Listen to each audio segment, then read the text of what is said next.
one we have in Jesus, all our sins and griefs to bear. What a privilege to carry everything to God. Oh, what peace we often forfeit.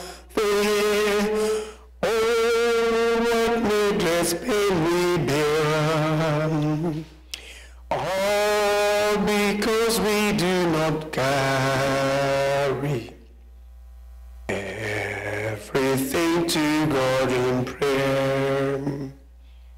Every trials and temptations, is there trouble anywhere? We should never be discouraged. Take it to the Lord in prayer. Can we find a friend so faithful, who without our sorrow share? Jesus knows us every weakness. Take it to the Lord in prayer. Are we weak and heavy laden, covered with a load of care? Precious Savior, still array. Take it to the Lord in prayer. Do your friends please forsake you? Take it to the Lord in prayer. In his arms he'll take and you will find a solace. Praise Jesus. We are delighted here again. Now let's get seated. We are delighted to be here again to say bye-bye to our daughter, our friend, our sister, our beloved Edith, who most of us have come in contact and know in person, but as a child of our community, as a child of God, because of her faith, because of our friendship, we are not strangers to one another. As a community, we bear the pains and the sorrow of being left, but in Christ we are reminded to carry the griefs as a people beyond the circumstances, beyond grave. So we are honored to have a pastor who will open us with a word of prayer, reminding us we are behind schedule, so we will marathon through our program, and we will be careful to be observant of the circumstances that we are suffering from. I mean, we are suffering, the world is going through the COVID, so every minute of our movement, just let's be cautious that we need to be sanitizing, we need to be careful so we can all leave this place sound and soul. So please, let's welcome our pastor to lead us with a word of prayer. Can we, Pastor?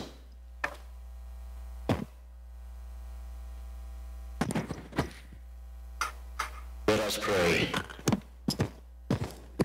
Our Father and our God, thou hast been a God through all ages past. From generation to generation, thou art God. Before the mountains were, thou art God. It is to you, dear Lord, that we all gather here this evening as brothers and sisters, as relatives, cousins and siblings, just to comfort one another as we grieve and walk through the valley of the shadow of death. Please, Lord, may you be the unseen guest in these deliberations today. May in your own way, may you bring your Holy Spirit to comfort each individual here and even those who are back at home. And then above all, dear Lord, allow us to make the right preparations to give her a respectable send-off as we all await the trumpet to sound and the dead in Christ to arise. To that end, dear Lord, I ask that you keep each individual here today safe in the palm of your hand. For we pray in your holy name. Amen.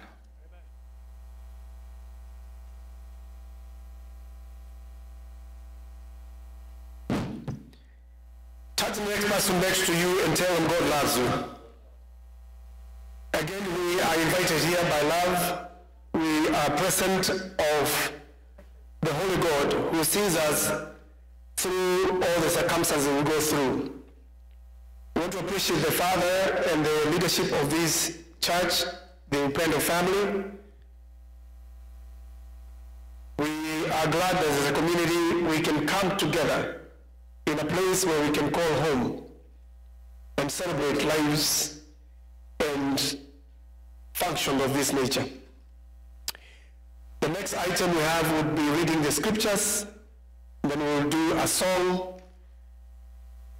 there'll be a pastoral prayer, there'll be a worship again in giving, we'll do the eulogy tributes, we'll be having a closing prayers and vote of thanks and closing hymns. I'm just giving everybody an order of what we have ahead so we can all be in tune. Again, we have an hour and a half to do all this. So whoever is assigned to read the scripture, it is my honor to welcome you. I don't have all the names, but whoever has the scripture, please come forward and give us a scripture.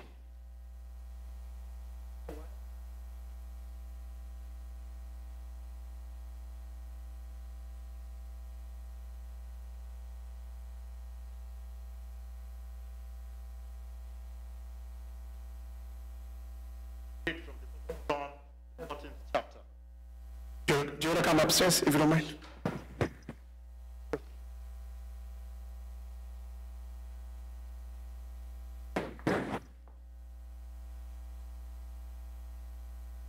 John chapter 14, verses 1 to 3. The Bible reads, "Let not your heart be troubled. You believe in God, believe also in me. In my Father's house are many mansions. I go to prepare a place for you, and if I go to prepare a place for you, I will come again and receive you unto myself, that where I am, there he may be also." The blessed promise that comes from Jesus himself, that he does come back to take us home. God bless.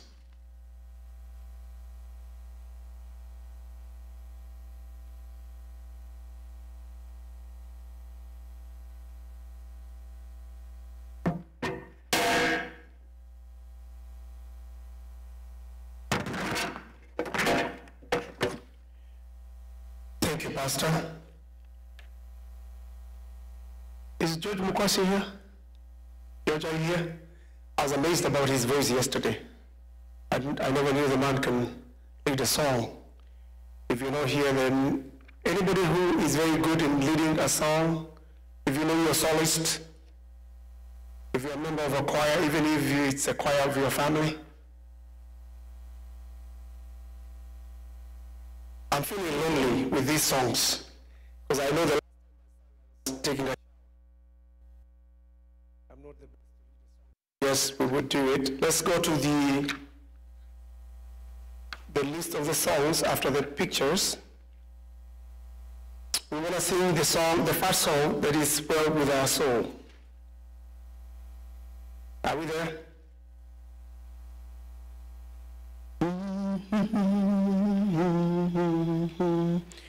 When peace like a river attended my way, when soul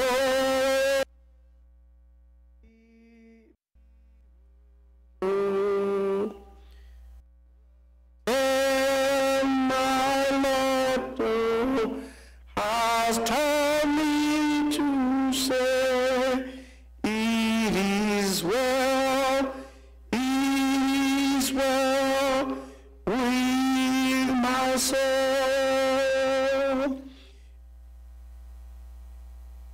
It is well with my soul, with my my soul.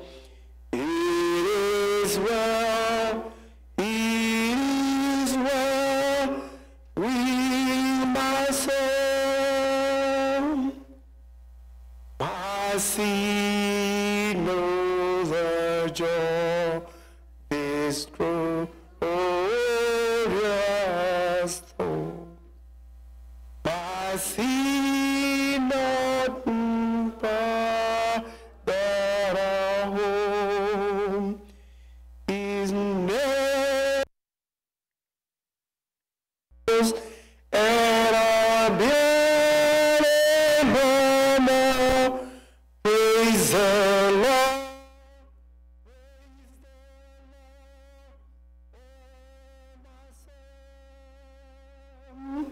It is well in my soul, in my soul. It is well, it is well with my soul. And the Lord is the day when my face shall be, but there must be rolled back as cold. The trump shall resound, and the Lord shall descend. Even so, it is well with my soul. It is well with my soul. It is well, it is well with my soul. It is well with my soul, with my soul. It is well, it is well with my soul. It is well with our soul, amen? We are encouraged by that word. Whatever circumstances we go through, whatever it is right now, we thank God that our souls are well in Christ. Let me again take this chance to welcome the man of God who will give us a prayer and give us a word of encouragement. Then after that, we'll move to worship a few songs, and then we'll have tributes, and we'll have the eulogy and then tributes. Karibu, Pastor. And it's okay to put our hands together.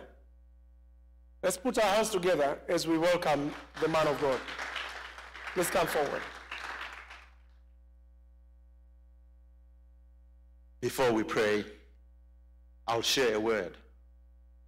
Pastor Binshaw is going to pray for the family and friends who are gathered here today. There are two passages I'd like for us to remember today as we weep and mourn. The first one is in the book of Matthew. The day Jesus dies, there is a gentleman who is nailed with him. And at the point of his death, the man says, "Remember me." The word remember, I'm not sure in other languages. In my language, in Zulu, we say, "Ungikumbule." That does not mean don't forget. It simply means include me. It is that idea of saying, embrace me at my hour of greatest need. I have no idea why the Bible includes that. But for some reason, the Bible says, the thief on the cross said, "Remember me." And the response from Jesus is a telling one, because he says, I assure you, today, I assure you, you'll be with me in paradise. If you have ever read the book, The Last Words of Dying People, you will know that people who know God, at their moment of death, one of their last statements is that statement, remember me. And it does not matter how you depart from earth, there is that embedded in the human heart, a desire for the divine. And at the moment when the soul departs from the body, wherever it finds its way to that creator being, there is within the being the sentiment which is expressed, remember me. As we mourn a friend, a sister, a cousin, a niece, may we remember that in her last moment, peradventure, she simply declared, remember me. I close with Psalm number 23, where David says, yea, though I walk. What does he say? Yea, though I walk. What does he say? Yea. You wonder why Scripture could actually spend time by putting the word yea. Yea. An affirmation of faith. Yea. In spite of it all, I know that death is a shadow. Some of us grew around big dogs. And if there's a big dog here, they call lion or tiger or whatever they call it, and his shadow is on you, and you press on the shadow, does the dog bite you? Because it is what? Shadow that you're stepping on. Death, according to David, he says, when I walk through the valley of the shadow, death is no longer real, because the question is, oh death, where is your sting? Or grave, where is your victory? For the last thing to be defeated is death. That is where, my dear friends, the power of Calvary comes through to each one of us. The death becomes a shadow. We are never afraid of shadows, because we know a shadow is a simple interruption between light and an object. A temporary one. Once you move, the shadow moves. And then he says, even though I walk. In other words, the pain that we have will not move away instantly. We will have to walk through it. Each one of us will deal with it as we related to her. And above all, may that Holy Spirit continue to live and abide with you. At this hour, I'm going to ask my Pastor Bincho to pray for us. And we pray because we say and we believe there is a place of quiet rest next to the heart of God, a place where sin cannot molest, next to the heart of God. Oh Jesus, precious Jesus, come by and allow each heart here today to find that place of quiet rest next to the heart of God. I invite you all to stand.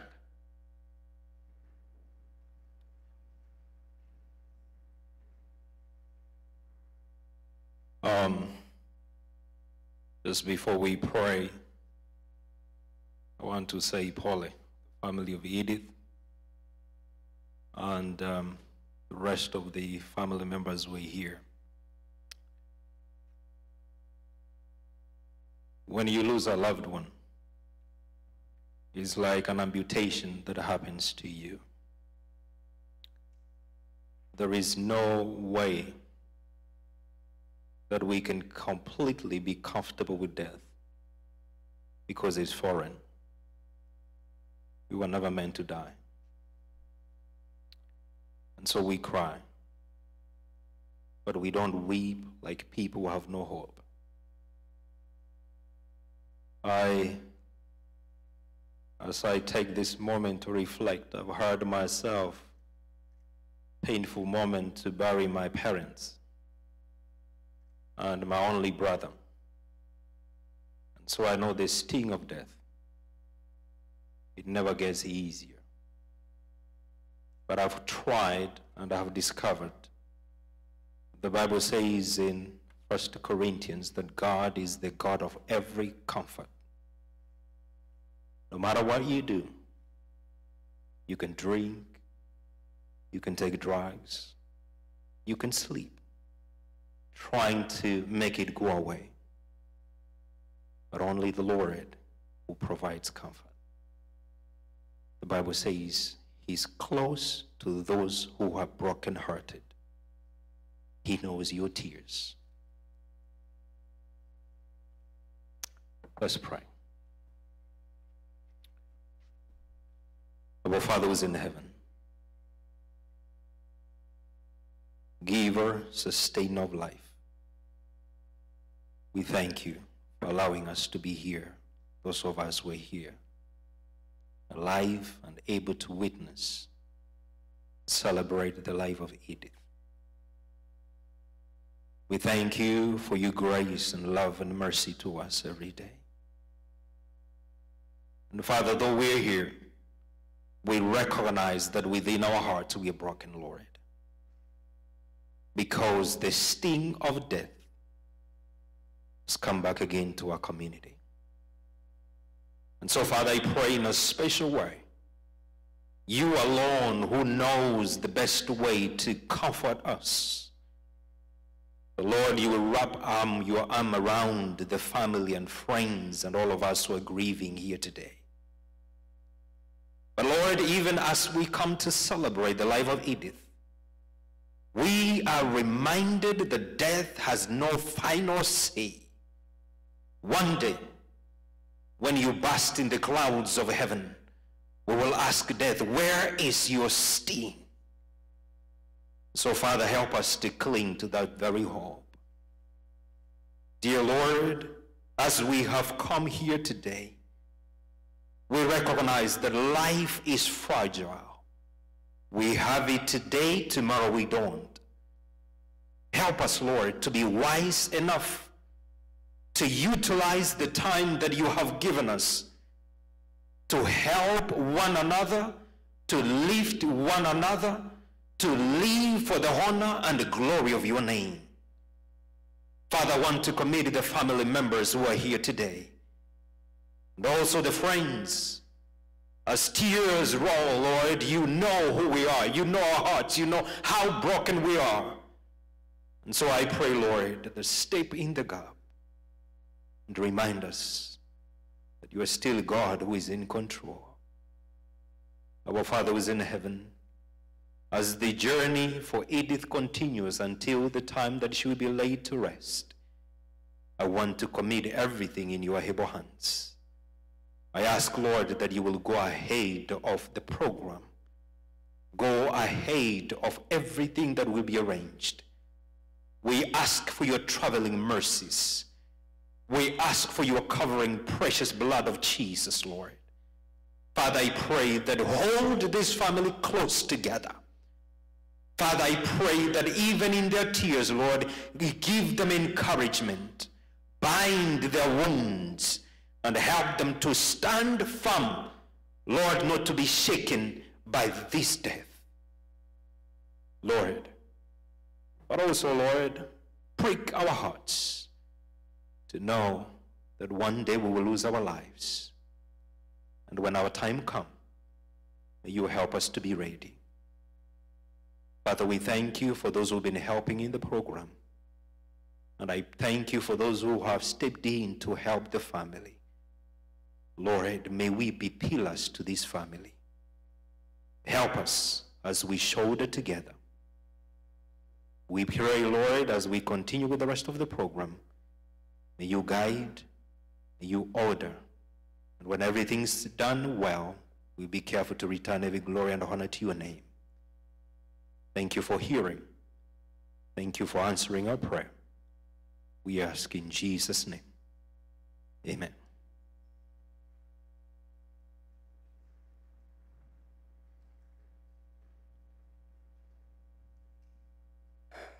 Praise Jesus. Praise God. I think I'm feeling more comfortable.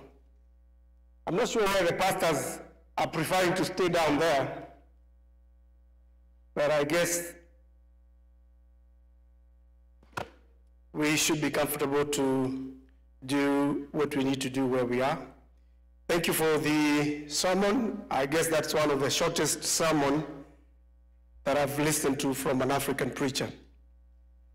Can somebody agree with me? But it was powerful. I also noted that you said you spoke your language. That is Zulu, or are the Zulus that usually have 75% dressed? They have some areas that are not completely dressed with spears. Amazingly, it's very close to Swahili. Because the word you say, unikumbure. You say unikumbure? Unikumbure. You have that.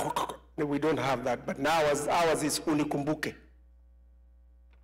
That's how close we are. The amazing thing about us, the African, and that's actually the most exciting part of us, and partly why we are celebrating and we're coming to say bye-bye to our sister. And it is going to form part of our next discussion, is the society that we are here in Dallas. And for those that are new or coming to celebrate this, they are visiting here or they have not been here with us for a long time. The Kenyan community in Dallas is resilient. We have gone through the journeys together. We have cried, we have laughed, we have struggled. And any situation that we come through, we cling onto our hope and to Jesus. All of us, is not most of us, are believers, and believers of Christ Jesus, who give us hope. Most of us are economic immigrants, first or second generation, but we cling together at a time like now. We know we are not always in the same place. We have different opinions, we have different backgrounds, and we have different accents. But we have never apologized for who we are as Kenyans. This is an evidence of what we can do together. When our sister departed and the messages started coming along, it took us only 5 days to at least meet the budget that we needed. At a time when most of our people are not even working because of the COVID, but we can't shy away from doing what we always do, standing with one another. So if you're here tonight and you're feeling like you're lonely or you're desperate, I can assure you, as one of you that have stayed and lived with you, I know for a fact, the future still holds together for us. Last night we had a wake for Nyasuu. We poured our hearts out. We cried together. We reflected as a people. Amongst us are feeling a deeper feeling of responsibility and asking questions if they would have done different. We said yesterday, let's move forward. What we did, we did. The Bible tells us, like we said yesterday in the book of Romans, I think chapter 3, verse 23, that we have all fallen short of glory. So whatever it is that we never did right, it doesn't matter now. We believe in a God who gives us a chance to make it better, to do better, and we should not really feel as victims or whine of the things that we have not accomplished. Together we'll accomplish more. Thank you, Pastor, for praying for us. Thank you for reminding us that we should mourn with hope because we are children of a greater God. So as we move to the next stage, I want us to sing a song that gives us that hope. Cha kutumaini sina. Na ningeuliza tafadhalini, now I'm speaking my French. We all stand up, we sing together. The song that is right below the first one, Cha kutumaini sina, ila damu yake Bwana. We don't have anything else that we can cling on beside the blood of Jesus. I know there are different versions of this song, so I'll pick one of them. Hopefully we can all get the key. Chakutum, that is very high. That's very high.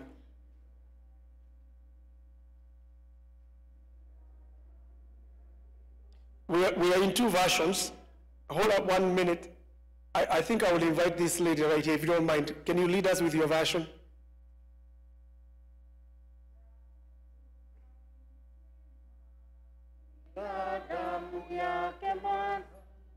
Sina wema wa kutosha, dhambi zangu kuziosha, cha kutumaini sina ila damu yake Bwana. Sina wema wa kutosha, dhambi zangu kuziosha, kwake Yesu nasimama, ndiye mwamba ni salama, ndiye mwamba ni salama, ndiye mwamba ni salama. Njia yangu iwe ndefu, yeye hunipa wokovu, mawimbi yakinipiga, nguvu zake ndizo nanga, kwake Yesu nasimama, mwamba ni salama, ndiye mwamba ni salama, ndiye mwamba ni salama. Damu yake na sadaka nategemea daima, yote chini ya kisha, Mwokozi atanitosha, kwake Yesu nasimama, ndiye ni salama, ndiye mwamba ni salama, ndiye mwamba ni salama. Nikiitwa hukumuni, rohoni nina amani, nikivishwa haki yake, sina hofu mbele zake, kwake Yesu nasimama, ndiye mwamba ni salama, ndiye mwamba ni salama, ndiye mwamba ni salama, kwake Yesu nasimama, ndiye mwamba ni salama, ndiye mwamba ni salama, ndiye mwamba ni salama. Ndiye mwamba ni salama. I will remind us again, I've figured out that we are a little bit more concentrated behind there. With your permission, please. I see we are a little bit concentrated behind there. If you don't mind, we still have a lot of spaces here. I'll be again worried if we don't pay attention to the challenges of COVID. So please, don't squeeze, don't clutter, let's just spread out social distance. Sitaki kufanya ile tulikuwa naambiwa 1 meter. Hakuna kiboko hapa. Remember that Maasai guy, 1 meter? We will not do that tonight, but let's just be generally cautious. Behind there, you're a little bit more concentrated. If you don't mind, take your time and move forward. I'm going to invite the people that are going to lead us in a few tributes, but before we do that, I want to invite the person that is doing the eulogy.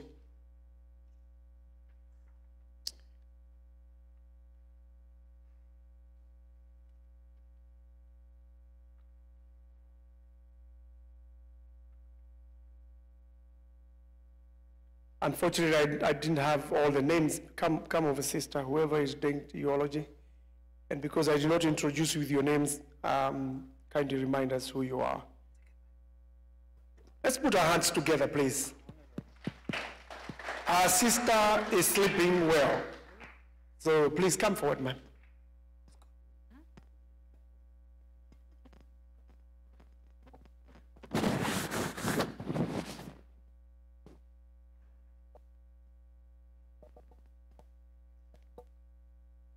Good evening. My name is Sandy Osoro, and I went to high school with Edith.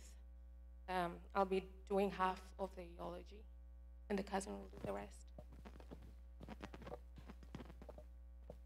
Edith Nyasuguta was born on 25th June 1989 to Richard Kiago Mochama and Angelica Nyaboke Makori as a second-born in a family of 3. Edith, pretty and brilliant, started her preschool at Montessori, then Gusi Highlights Academy, Rehema Preparatory. She sat for her KCPE in 2002 and did very well. She joined Kereri Girls for her secondary education from 2003 and 2006.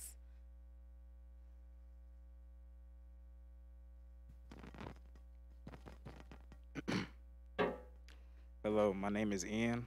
I'm son of Rose Marucha. And anyway, in 2008, she moved to Texas and joined Weatherford College. She joined the nursing program and graduated in 2011. Edith was a devoted nurse, sister, friend, happy soul. She loved life.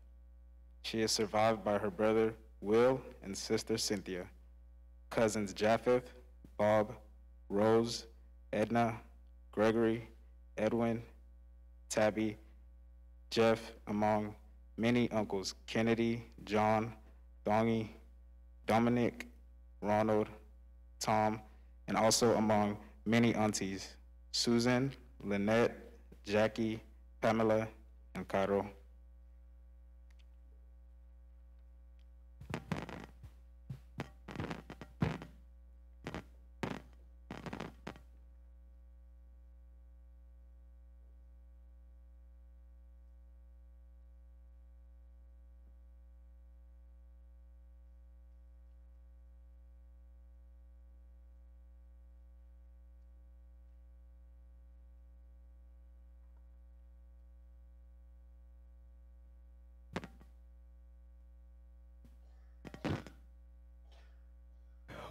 Thank you for the brief eulogy. As you can tell, our daughter had a short life, but many achievements. The next part of our program will feature the people that experienced her in real time. I remind us that we are celebrating our daughter, our sister, our friend. We're reminded again, we would want to mourn as people with hope. And all of us would want to be remembered of the good things that we did when we are alive. And because we have a big list, I probably would request us to be as brief and as to the point as possible. I do not want to disrupt anybody, but if the need be in respect of time, I will do that. The first person that is going to speak, and I may say briefly behind this program, there was a committee that sat or Zoomed every evening, led by our chairman, Charles Matoke, very able chairman. We had many of us that participated, but a few people who are very key could not make it. Benson Kaswe was the vice chair, an amazing person within our community who has stand and continued to stand with our community for many, many years.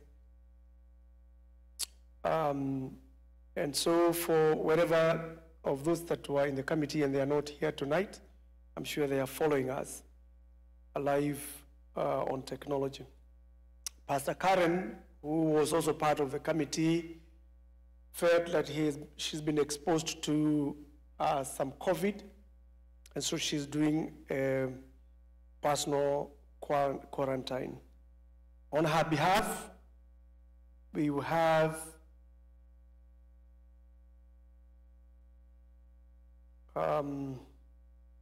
Josephine Masita to speak as a mother. Let's put our hands together for Josephine. If you hear Josephine, please come forward. Josephine will be followed by Boraya Friends. I think that's Mr. Boraya, Pamela Reitich, Lavina Nyakundi, Gloria, Monica, Arnold, Kevin, Tabitha, and Sunday. So I will not come back to call your name, so follow yourself quickly, but let's make it brief. Thank you and for coming forward. Let me sanitize this. Usiniamini sana, hata mimi sitiamini.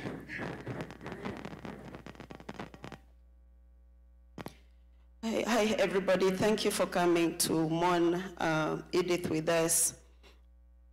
My name is Josephine Masita.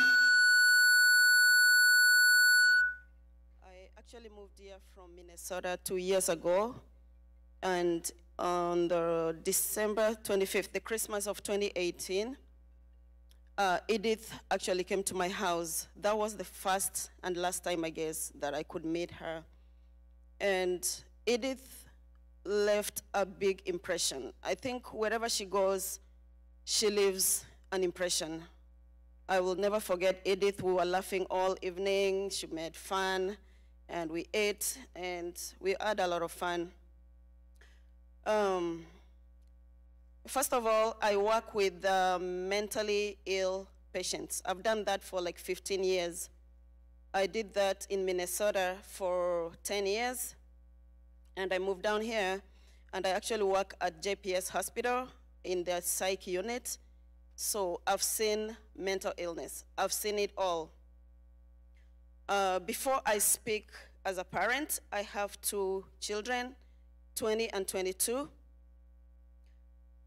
I did my master's in nursing, and my capstone paper was on mental illness among immigrants. The first thing that struck me is the stigma. We have so many mentally ill people among immigrants, but the stigma of coming out is what is killing us.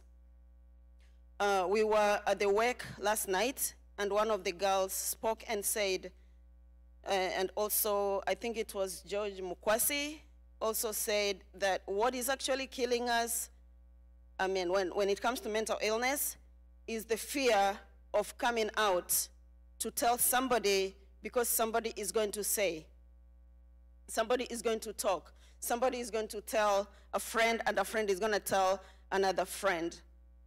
Like in Minnesota, I worked there for 10 years, and there's a big, big community of immigrants.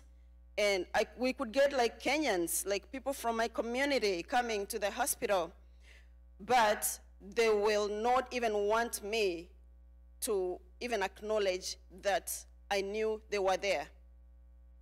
So the big thing with mental illness is we need to accept it, just like the American community has accepted it, and then we need to seek help.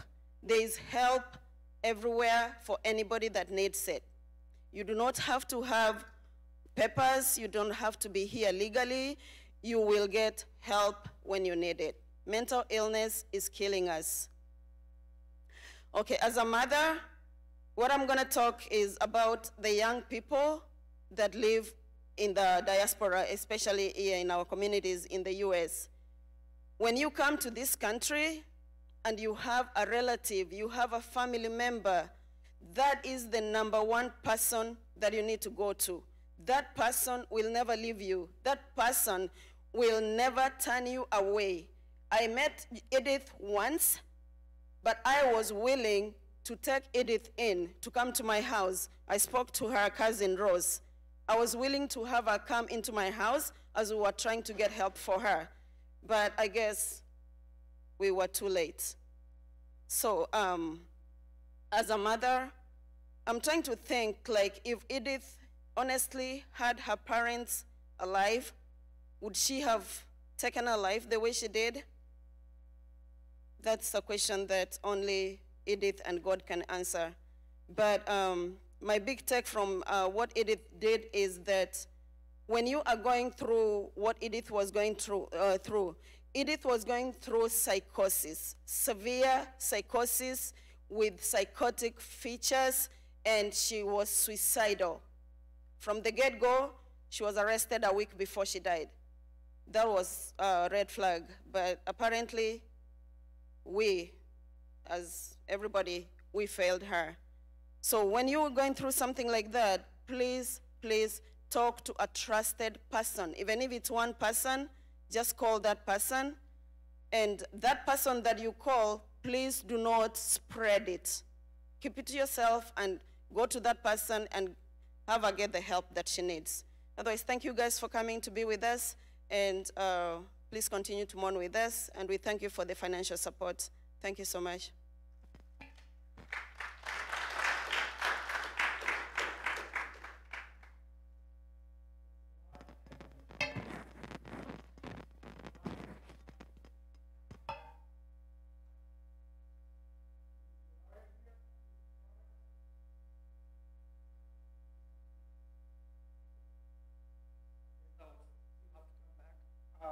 Then let's go straight. If Brian is not here, I would then invite one of her friends, one of her Edith friends, Pam Laitich, please come forward. And I would prefer that you come with your team, Lavina, Yacondi, Gloria. Might be easier for you to encourage one another as you speak. Monica.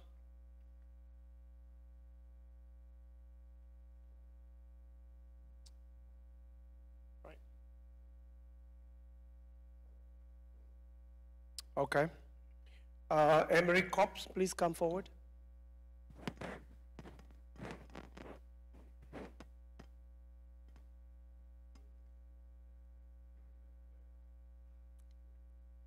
Good evening, everybody. Good evening. Thank you. My name is Pamela Laitich. I'm sorry, I don't do public speaking, but I'm going to try my best. Edith and I knew each other, or we call each other sister-in-law, even though we never went to Kisiland to pay the dowry. I don't know. You can ask my brother why. I personally knew my Edith 2 years ago when she started dating my brother, Evans. My family took her in as our baby sister, and we loved her as our own blood. Of course, sisters fight. Edith and I used to fight a lot, but we made up immediately. The reason why we made up immediately, she would say, I don't want to get mad at you because we'll gang against your brother when I need you. My brother will attest to that. I always took Edith's side, even if she was wrong. I always took her side. My family and I didn't know about Edith's mental illness till February when my brother called me and Gloria to go check on her. I won't go into details on what we saw that day, but our heart broke. Our heart broke that day. Since then, she's never gone back to be 100% okay. She's a fighter. You can imagine fighting mental illness every day for 5 months. We fought with her the whole journey. And like my brother said yesterday at the wake, we gave up an inch too soon. We gave up because the system failed us. And the reason why I'm saying the system failed us is because for mental institution, if you're a minor, 18 and up, they will take you. If you are 18 and up, then they cannot take you. You have to consent to that. Unfortunately, every time we checked Edith in, she would check herself out. We gave up also because we were lost. We did not know what to do anymore.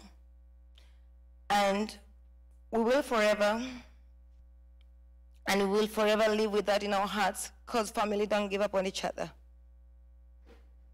But we did the best we could have done to protect Edith.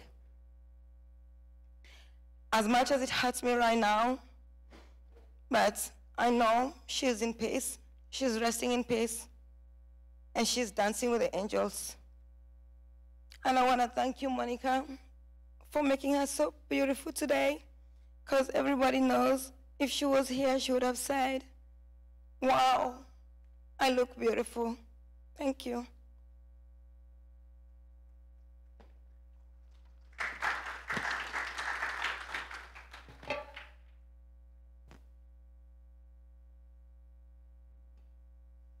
Hi, everyone. My name is Lavina.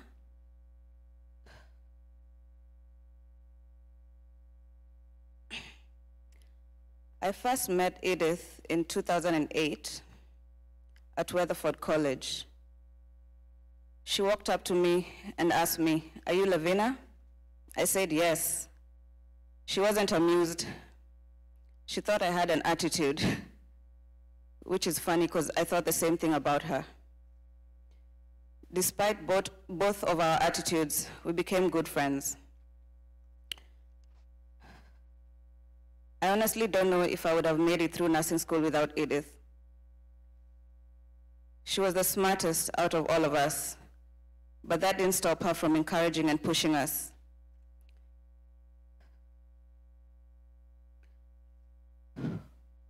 Because that's just who Edith was. She wanted to see her friends win. Edith loved life, and she lived hers to the fullest. She did whatever she wanted, whenever she wanted.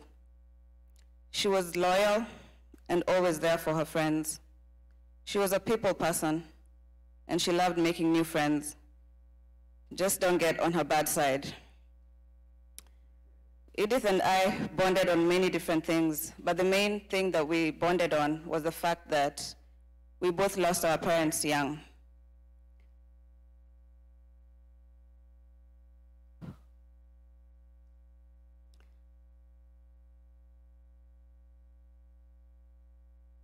I can't even count the number of times that Edith told me about her parents. I felt like I knew them. Knowing that she's finally reunited with them gives me great comfort, because I know that she's happy and she's safe. Edith was goofy. Anytime we went out to eat, she would wait for me to order. Then she would order the exact same thing as me. If she didn't like the food, she would blame me and tell me that I had bad taste. Edith was always ready to fight my battles for me. Even when we were not on good terms, I would get calls from people telling me that Edith was out there fighting because someone said something bad about me. She was there for me when I found out that I was pregnant and I didn't know what to do. She would often say that she's my baby daddy.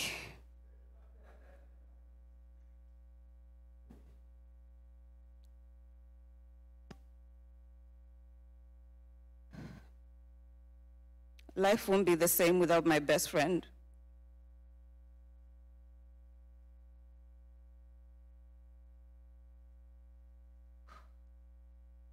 The past few months have been tough. I watched as my friend and my sister morphed into a whole new person, a person I didn't even know. Many times I told her brother Willie that I miss our old Edith.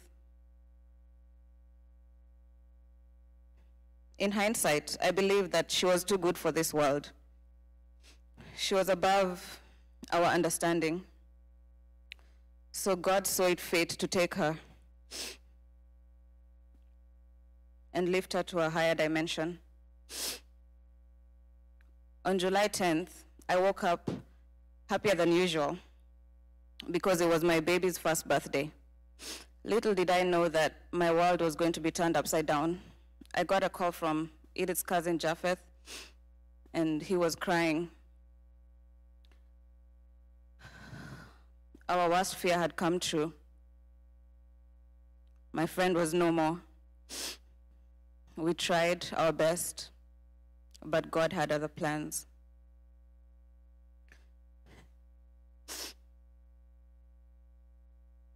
Edith, my sister, my friend, auntie to my baby, I'll miss you dearly. My life won't make sense without you.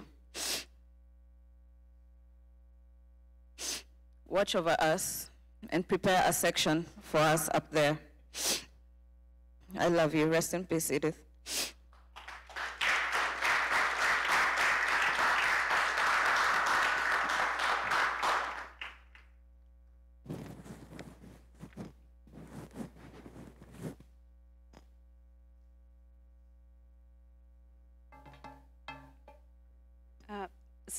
My name is Emily, and I'm here on behalf of Gloria.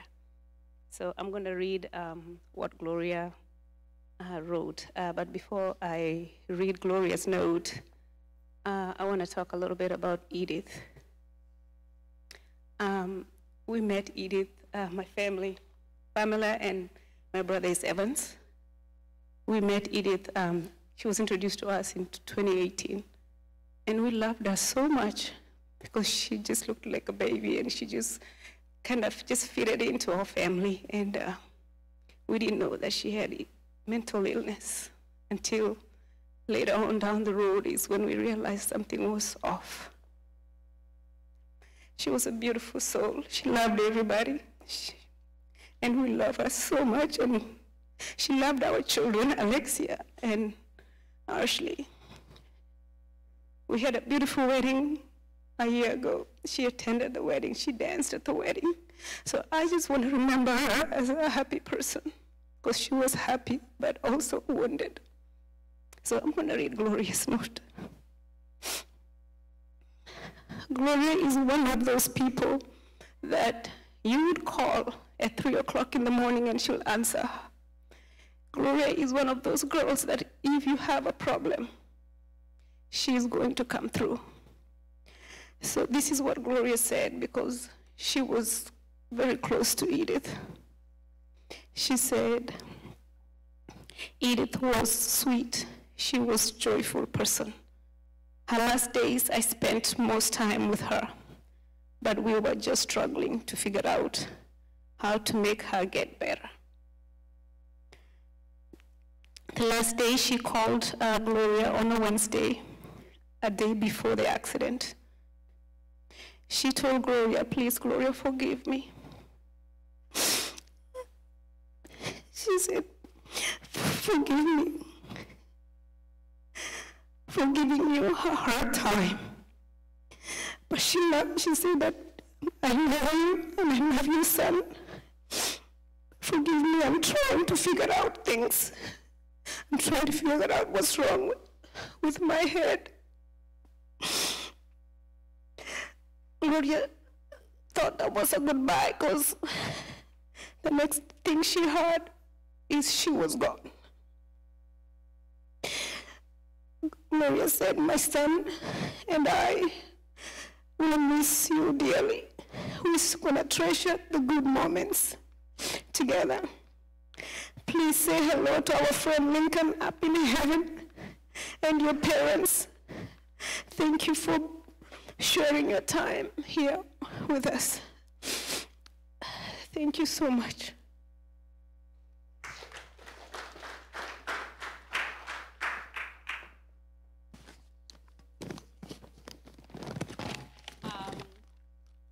Edith was my hype woman, and me and Edith became friends a long time ago.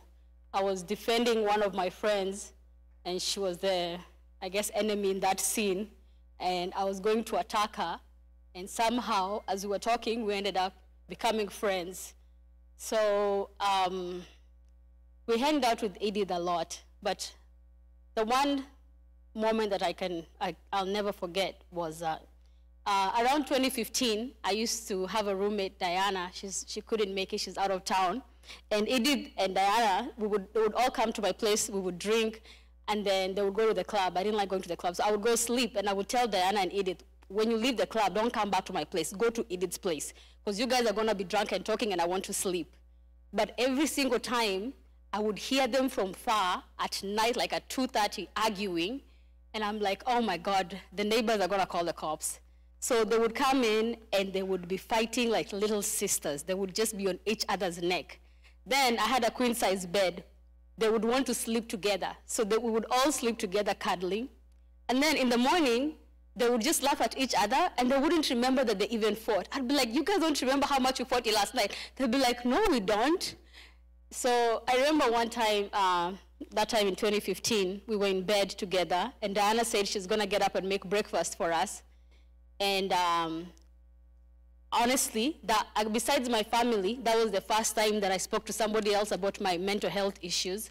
And I think, like somebody else had said, the embarrassment of it was that I had been admitted to a psych hospital, and prior I didn't want anybody to know about this. Only my family knew about it. So we're talking with Edith, and Edith was like telling me that she's also been admitted, and I was like, I've been admitted too. So we started talking about our mental health and things that disturbed us and our triggers. And every time Edith would see me, she would always tell me, you know, thank you, because I can always talk to you about mental health, and we can be open about it. It still took maybe another 3 years after that for me to finally tell other people and be open about it. And we agreed last year that we were going to go for therapy, me, Tabby, and Edith.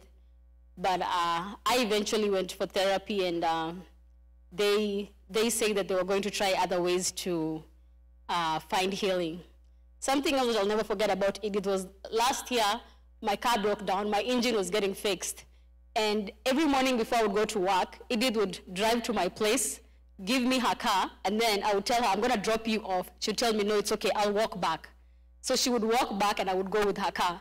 And then she would tell me, don't even fill up the gas, it's okay. So the way I knew Edith was that Edith was such a loving and such a giving person. If she had something and you didn't have it, she would give it to you without any question. Something else was that she really supported small businesses. She was really a big supporter of small businesses. I remember one time I went to her place, and she already had like the crayon makeup by Super. As soon as Rihanna Fenty came out, she went and bought it. She was always like, yes, I have to support small businesses. When I started my business, Edith was one of the first people to support my business. She also modeled for my business. She was a really big supporter of small businesses. Something else about her was that Edith was very, very adorable. And she had a way of getting out of trouble. And she used to tell me that after her parents died, the family she lived with, she would get in trouble, but she would just find a way of being cute, and they would just let things go. So one time we drove to Austin, and we went out. And then when we were leaving the club, Edith refused to leave with me. She said, oh, I've seen my other friend, I'm not gonna go with you. And I was mad at her, and she's like, no, I'll see you tomorrow, don't worry about it.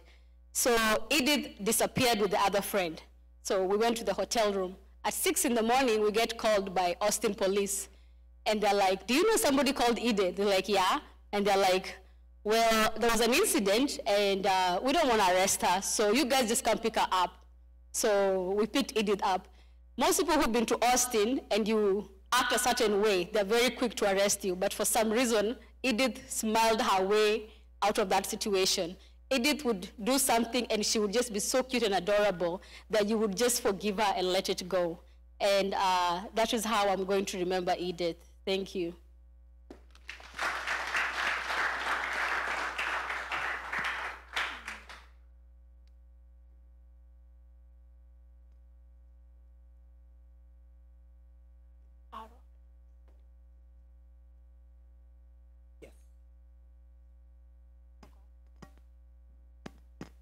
Is Mr. Arnold here? Arnold? Arnold, please. Gender rule. Now we are looking for 30% of men. Atuko? Kevin? Kedenji? Thank you, Kevin. Let's appreciate Kevin as he come forward. Is Tabitha here, Mutua? Oh, you're the one. Okay. Sunday, or solo? Okay, good. What's up, Kevin?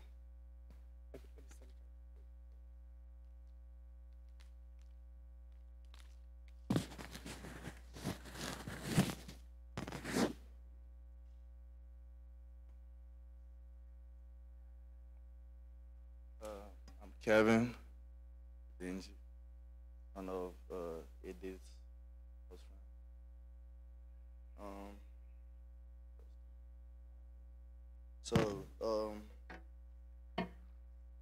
We make a living by what we get, but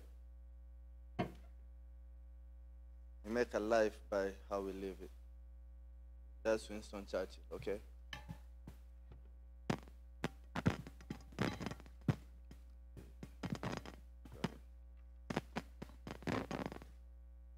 All right. So for Edith, that's how she lived her life, you know what I'm saying? Like, she lived, that was her mantra, you know what I'm saying?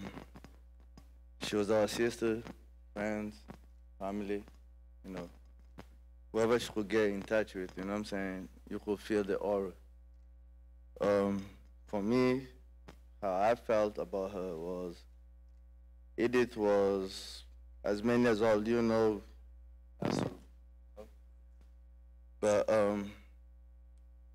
she made so many sacrifices to make sure everyone is good, despite whatever happened or whatever.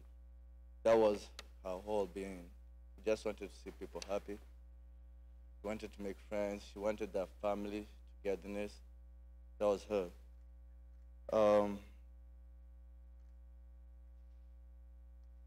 She touched so many souls, to be honest. As far as mine, I know she did, because I recently lost someone too, and she was really, really there for me. So that kind of got us closer together, you know what I'm saying? So after that, I felt like it was only, you know what I'm saying, it was only right I said something about her, something good. Not the Edith that just left us, but the Edith that we all knew.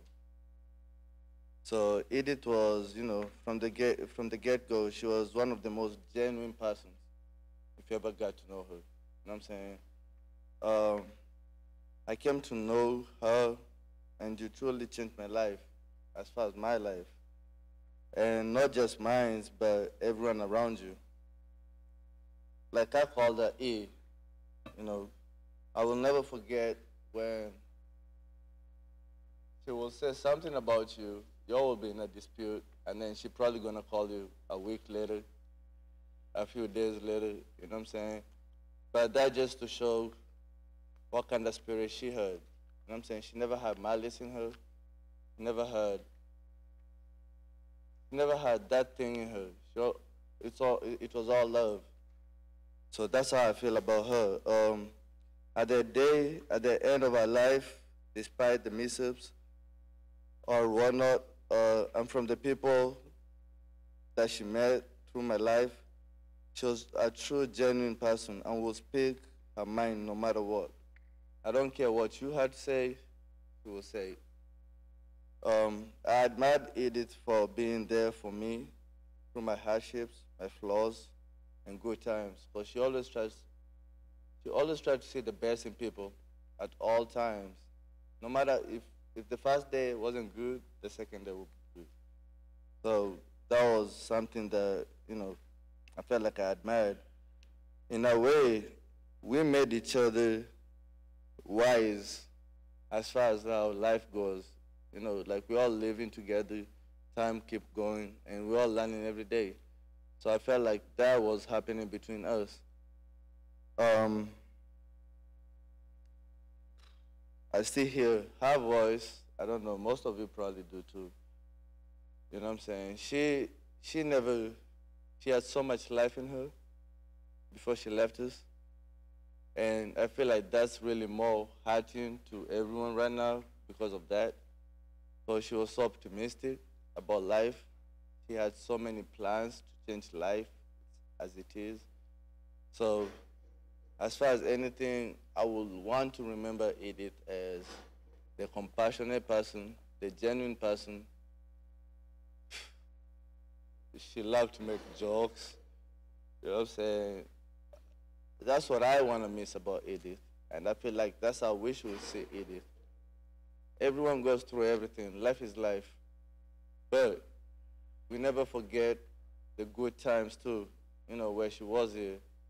So I felt like that was important for me to say here because that was really her demeanor. That was her.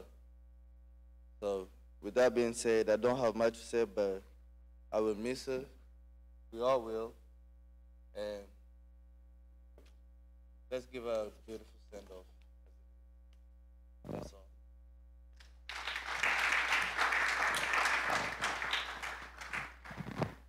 By the way, the gentleman that's walking back there is one of our finest. Kevin served in the army, so we appreciate your service, not only as a Kenyan, but also for our country, the one we call home. Thank you so much.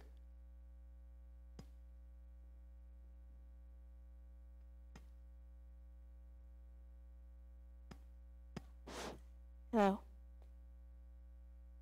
My name is Tabitha, or Tabby, for those who don't know me. Edith and I met in Wichita State, Kansas. We were what you would call freshers at the time. So it was not very hard for us to link up or be in the same classes or in the same common areas within the school. And that's how we ended up becoming friends. Our friendship grew very quickly. One, because we clicked, and two, really there wasn't so many other people, young people who came at the same time as we did. Edith was very book smart. She always passed her classes. And at the time in Wichita, we were both pursuing our prerequisites so as we can do nursing school. In a short time, she moved to Texas, and she was able to get into nursing school here. And I remained in Wichita while I did my school there. Once I was done, I was ready to come. I only came to Texas because of Edith. We had talked a lot about it. We had visited. Any chance we could hang out, we would. When we came to Texas, Edith did host us. That's just the kind of person that she is. She loves her friends, and she gives with her whole heart. For some reason, during our friendship between Wichita and Texas, Edith nicknamed me Kachwiri. I don't even know what that means until today, but it stuck until today. On one of my recent birthdays, she went and got me a little case with earrings and chain, but she had it on there, Kachwiri. One day I would like to ask her what that means. In the last few months, they've been quite difficult for Edith. She had been going through a lot. I remember she would call me and we would talk. She would tell me her plans. She would vent, and all I had to do was listen. She would call me and talk, 1 hour plus, and then she would say, oh, oops, Frank amefika, nitaku call back. That did not happen that same day. But it gives me peace to know that she could call me. She knew that she could call me. She knew that she could confide in me. But it also breaks my heart that she did not let me help her a little more.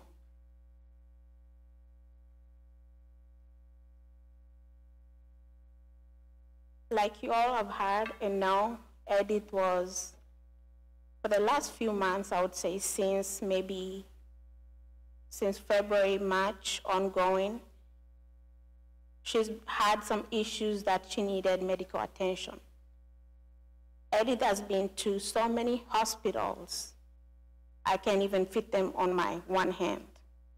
The problem with this hospital is they kept releasing Edith, after every 3 days, even though they knew that she needed help. At some of the hospital, we begged and told them, Edith is not, she's not okay. She's a danger to herself. Please don't release her. Edith was still somehow, with her stubbornness, took herself out of these hospitals. One of them, she said, I have 2 kids I need to go to. I don't know what hospital can see somebody is not okay and release them to some kids, but they did. All in all, I can say is, I hope there was a better way to help Edith. I really hope and wish we could have different circumstances. Edith walking down on that highway was not the first time. The last time she had walked down the highway, the Richardson police got her.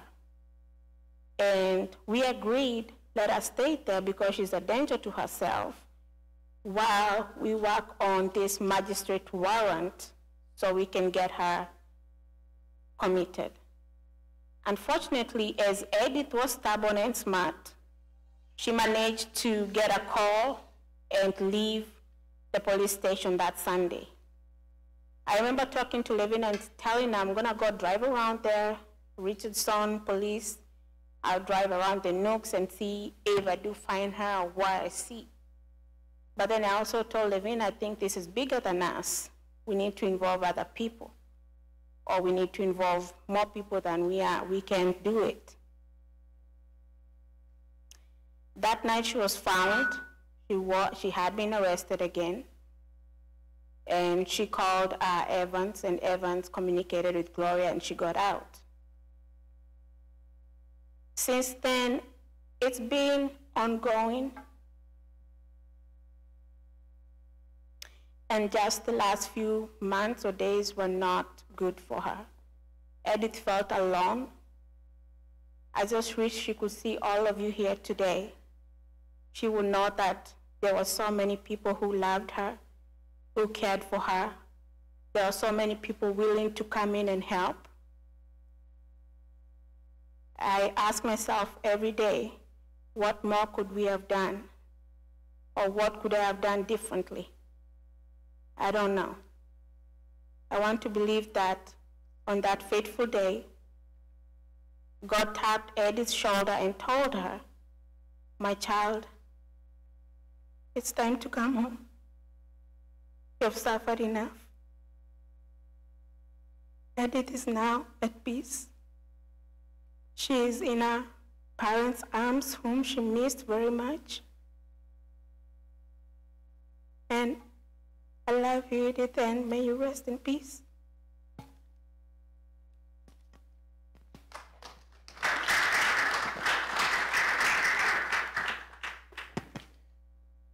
Let us appreciate the ladies again as they walk back to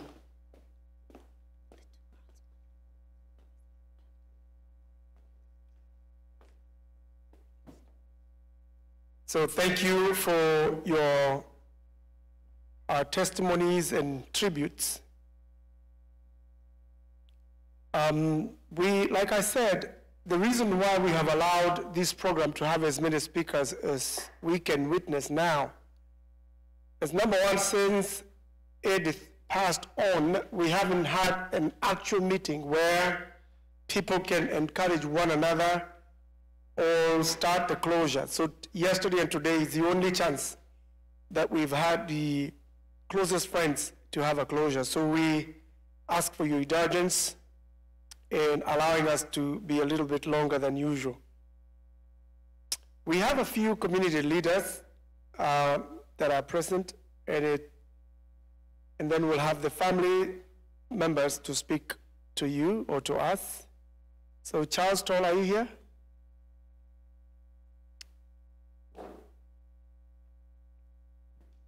Charles Toll, are you here? If you're not here, is Mombi Baskin here, the proprietor of African Fusion?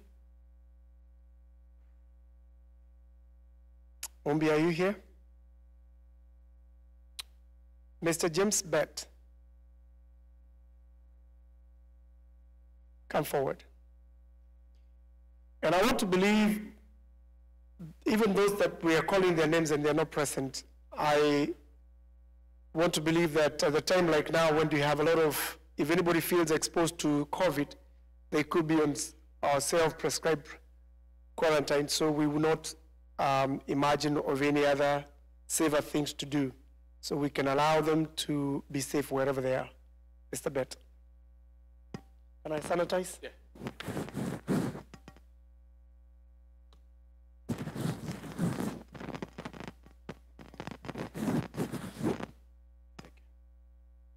Like you've heard, my name is James Bett, part of the Dallas team.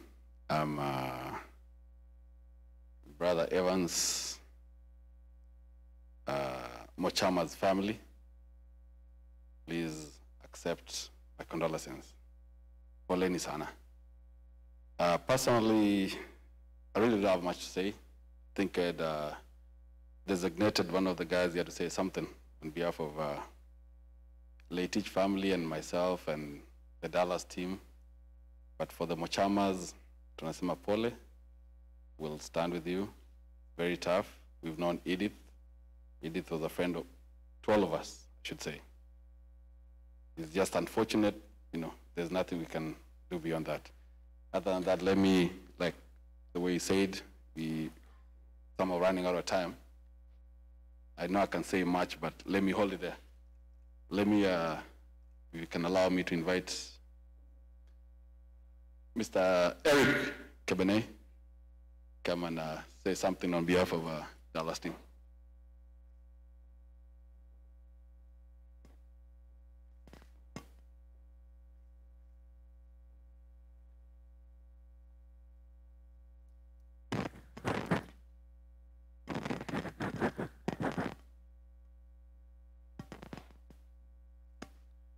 Let me remove the mask so that my accent can go through the microphone.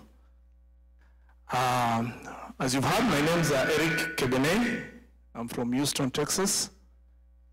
I'm the leader of the organizations of the Kalenjins in the United States. Evans is one of our members and a close friend of mine. And I made this trip here, courtesy of that. Edith, I got to meet Edith on several occasions, courtesy of Evans, Pam, Chebet, Chemu, and all those friends of hers, and Gloria. Many times I was in Dallas, and in many places. I know this is a somber mood. People at this moments tend to be sad, but I want to say something. Being a leader, I've attended many occasions, funerals, weddings, and all. But there's one thing that we don't talk about when it comes to death, especially us Africans or Kenyans, I should say. We're afraid of death. But I want to say something. If you can live out of this service with this, I'll give you a 1-minute story that somebody told me. That there was somebody who wanted to understand what death was all about. So he got contacts. This is hypothetical, of course. He got contact of Mr. Death. And he invited Mr. Death to a party in his house. I want you to pay attention to this. You might miss it if you don't pay attention. So he invited Mr. Death to a party in his house and invited many people. He wanted to understand what this Mr. Death is all about. So when they were at the party, he made sure everybody was drunk. He made sure Mr. Death was drunk. So he went in Mr. Death's pocket, took his wallet out, and he got the list. So in this list, his name was on top. There were many people. So he realized, after this party, I'll be the next one, right? So you know what he did? He took for those of you from Kenya, we used to call it rubber, right? What do you call it in America? Eraser? Excuse me, we call it rubber, right? So he took a rubber and he rubbed his name off, or the eraser, and erased his name out, and wrote his name at the bottom of the list, okay? So that he can be safe, he'll be number 1,000 in the list. So the following morning, Mr. Death woke up, the alcohol out of his head, back to being sober. He said, you know what, this guy in this house was very nice to me. Instead of starting at the top, I'll start at the bottom of the list.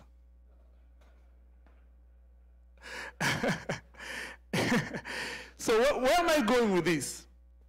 I know we cry, and I know we are sad when our loved ones depart.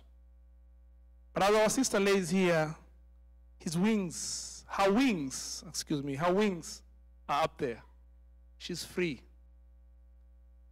So the one thing I would like to leave with you is know that Edith is free.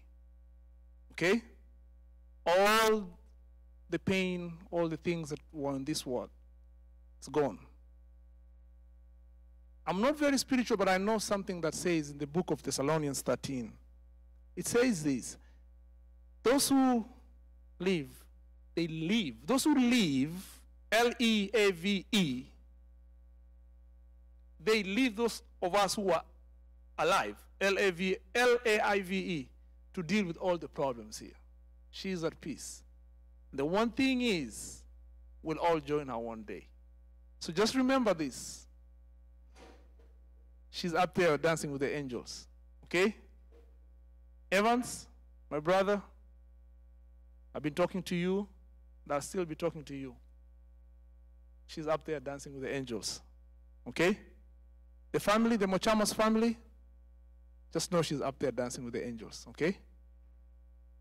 So I'm going to leave that and say that as we live here, let's celebrate Edith. You've heard from the ladies here. She was a fireball. Let's keep the fire burning for Edith. May you be blessed. Thank you so much. And we appreciate your wonderful message.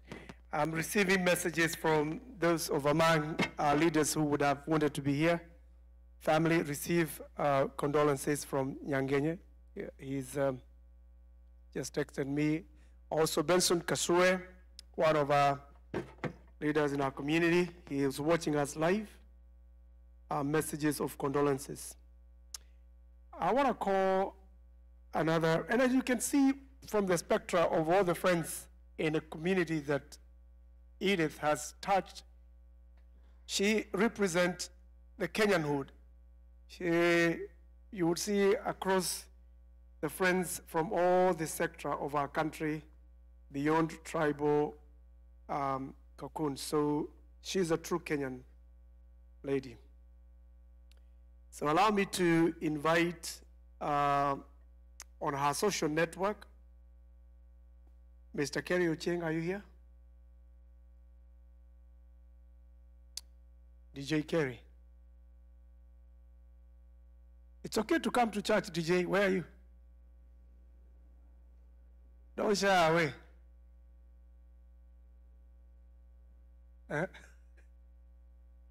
We had purposed to have among the DJ one of them to speak, because Edith, like I said, would participate across. She was a happy soul. My last time to see her dancing was at African Fusion, just as we were coming out from the COVID. And like I said yesterday, boy, this girl could dance. And I can only imagine that she's taking the same rhythm to the heavens. If Kelly, you're not here, and because the ladies have said something that we want to mention, and I want to challenge a good number of us. And I want us to tune into what happens in this community. There's a lady that just brought me these sanitizing towels, Monica, and she runs a radio. I don't know how many of you listen to her broadcast. This topic we're talking about, mental health, has been her topic a couple of times. Do you mind, Monica, to just stand up? Please appreciate that girl. I say so because I one time was invited in a forum 3 years ago to address an issue that still continue to dwell amongst us. And yesterday we were thinking through, what can we do as a people? What can we do as a community? What are we missing? Because really, we don't want anyone to take the blame. Perhaps because of where we come from, our social background, where you are a child of the village, where we grew up naturally with the Ubuntu, where you are because I am and I am because you are. It is an emphasis that is automatic in Africa, but when we come here, there's a little bit of disconnect of a society that behaves with more I, myself, and I. When you have to think about your bills, your house, your car, and our little young children, if you listen to those that have parents here, they have started saying my house. And I look at them, you're only 2 years and you're telling me my house? Are you coming to my house? No, I'm coming to your father's house. I feel like I want to tell them that. How do we deal with these challenges? What can we do? So I beseech the young people, those that are in colleges or coming in new careers. A few of us that have been in the journey of this community leadership, I want to believe it's the time for us to pass that baton, to celebrate our uniqueness.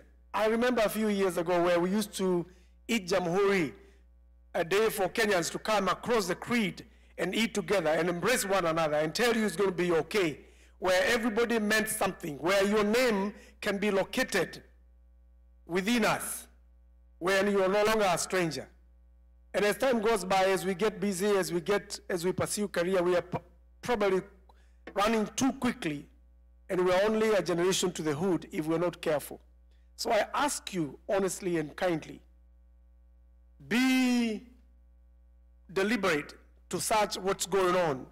Come and join your people wherever they are. And I'm not saying by any means that Edith did not. I'm just looking at it from a humanistic perspective and from a person who have lived and have labored to see what we can do for our community together. Like I said yesterday, this week alone, we are sending 2 bodies back home. A beautiful lady and another lady by the name Rose. Same week, actually same cargo plane going back home from one community. I'm not saying that to scare you, but I'm bringing in the attention of what our mother said, that lady from Minnesota said, mental health is an issue that cannot be left out. We must discuss it, but we must discuss it cautiously. Perhaps also we might want to understand what is HIPAA. If somebody come and confide to me about their challenges, what should I do as an individual? Would that be a ticket for me to go around, running around, talking about what I know about Alex? What must I do? Can I save a soul? Can we be the voice of reason to come together? I'm not giving a sermon. I'm just feeling that this is coming from our heart because we need to do something. Amen? Are we together on this? And perhaps make a declaration from Nyasuu's death that let's be a brother, sister's keeper with all the confidence and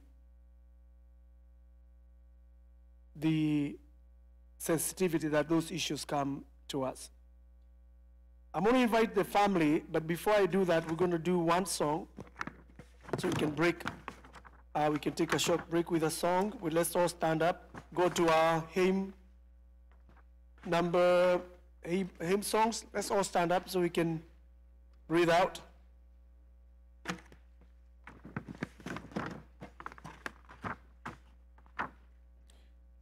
Let's see how great thou art. It's the bottom on the hymns. Oh Lord my God, when I in awesome wonder. How great thou art, as is my soul, my Savior gone to thee. How great thou art, how great thou art. Let's all get seated. Thank you so much. I'm going to call the family. Thank you, thank you, thank you.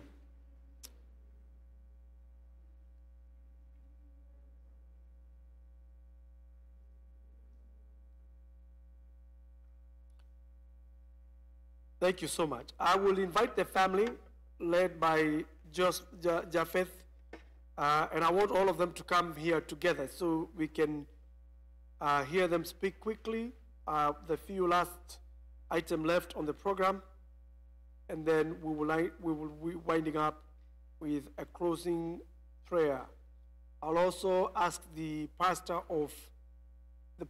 pastor of UPENDO to come forward after them so we can have you say a word as we do the last marathon to wind up our meeting.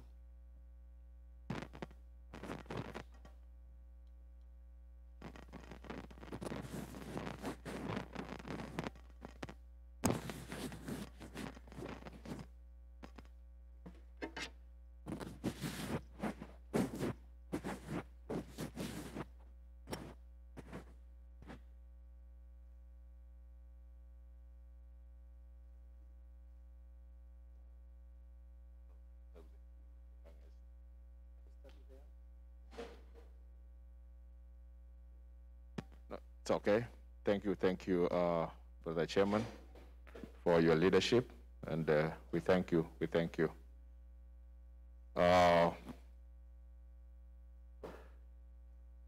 On behalf of the family, let me take over this thing.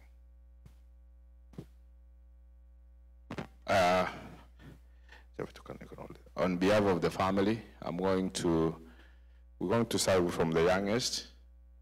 They will introduce themselves, and they will say a word, and then I will say a word, and then we call it a day. But again, before even they say a word, we really want to thank you so much on behalf of the Mochama family, the extended family, the DFW, and everybody else who has participated in the final journey of our niece. We really truly thank you for your support. Let's start by the youngest. You want to say something? This is my, as the uncle, this is now my grandson. I will have to sanitize so they can be safe. Everybody needs to be safe. You can say just a word. I know you read the eulogy, but you can still say a word. Hello, my name is Ian, and Edith, she was such a beautiful soul. She was just nice, genuine. She was just somebody that you enjoyed being around. And I'll truly miss her, and may she rest in peace.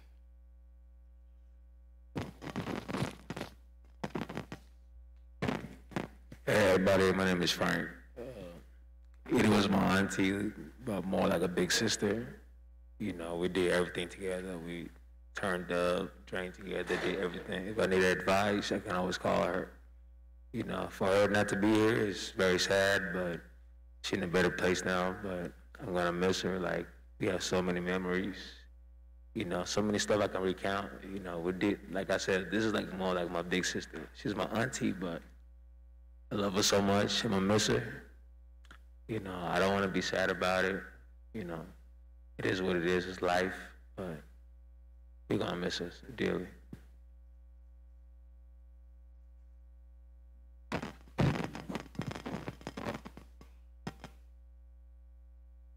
My name is Edna Yacondi. Edith is my cousin. I lived with her in Wichita. And I know there are so many other cousins here from her mom's side.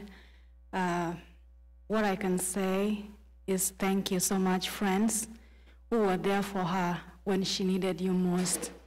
Thank you so much for trying to help her. Whatever you did, we are so grateful. I know as most family members, as I said yesterday, we disconnected on the way.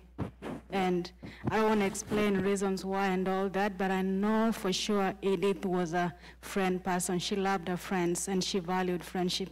So we thank you so much for all that you've done. We thank you for all the support, for all this journey since it started, and now that we're getting into the destination. We thank you so much. We really appreciate you, and we'll continue praying for you and continue praying for the brother Will and Cynthia. We don't know how their condition is. It may seem to be okay now, but when she goes down to the grave, that's when it hits them most. So as friends, those who have their contacts, do not quit reaching over for them. Just once in a while, just check on them, say hi to them, and pray for them. And another thing I want to talk about, I'm a nurse myself, and with whatever situation that is going on, it's depressing and it's not easy. I said, since the quarantine started, it's been tough on most of the people, and I urge friends, be there for your friends. You don't have to be there physically, but call on them, check on them, see how they're doing and stuff like that. And if you know a friend is going through something, and if you know their family members, it's okay to reach to family, contact family and say, hey, that's not snitching or anything. It's a way, sometimes family support can help when friends fail or when friends have tried and that hasn't been easy. As we all know, physical wellness is very important. We all go for checkups every year. Now that it's come to our notice that even mental wellness is key. As you do your physical wellness, it's okay to do yours. Mental wellness, at the same time spiritual wellness. Those three things are becoming basic to our lives nowadays. As we need clothing, housing, and all that to survive, we need physical wellness, we need mental wellness, and we need our spiritual wellness. So friends, I thank you so much for everything that you've done. I thank you for all those who traveled from far. I know Edith knew people from all over.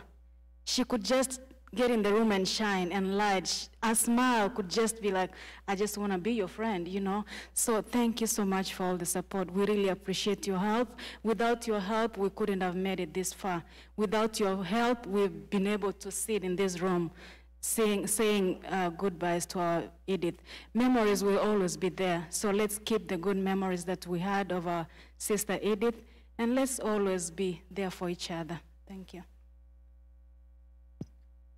Hi, good evening. My name is Jackie Mugusu, Edith's auntie.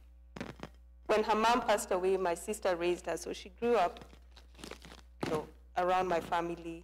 We loved her deeply, we cared for her, and we brought her to America because we knew that was the best way to get her to be independent. You know, when she finished high school, we said, what do we need to do? And we figured out this would be the best thing for her, to come here. And she came here, and Uncle Ken, who's my sister's husband, was here also. We did our best. And sure enough, she made us proud. She went to school, finished school really early, and started working and was a great, great nurse. Down the road, you know, she became an adult and she was out there living her life, but we were always there, and we cared so, so much for her. And we lost touch. We would try to reach her, and the visits became fewer and fewer and fewer, and then unapata, it's 6 months, it's been a year since you saw her. But we always knew she was fine. Every time you run into her, she seemed to be fine. She was very joyful, a great cook, just a wonderful niece, daughter, friend, sister, and we are heartbroken about the last few months. But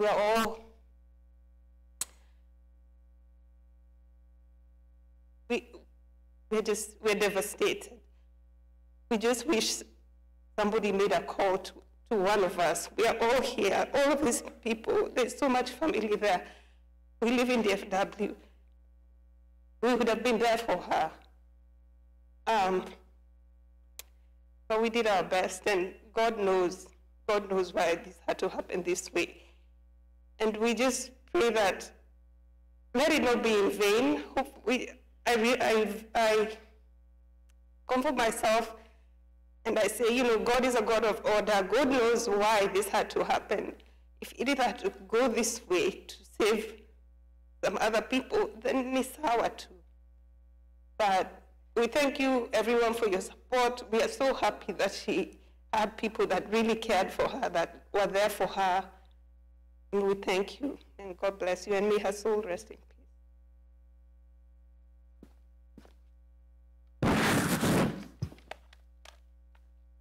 Good evening, everybody. My name is Rose Marucha. Edith is my cousin, my little sister. Much has been said about her. I'm just going to thank you all for being there for us, emotionally, financially. Thank you guys so much. May her soul rest in peace.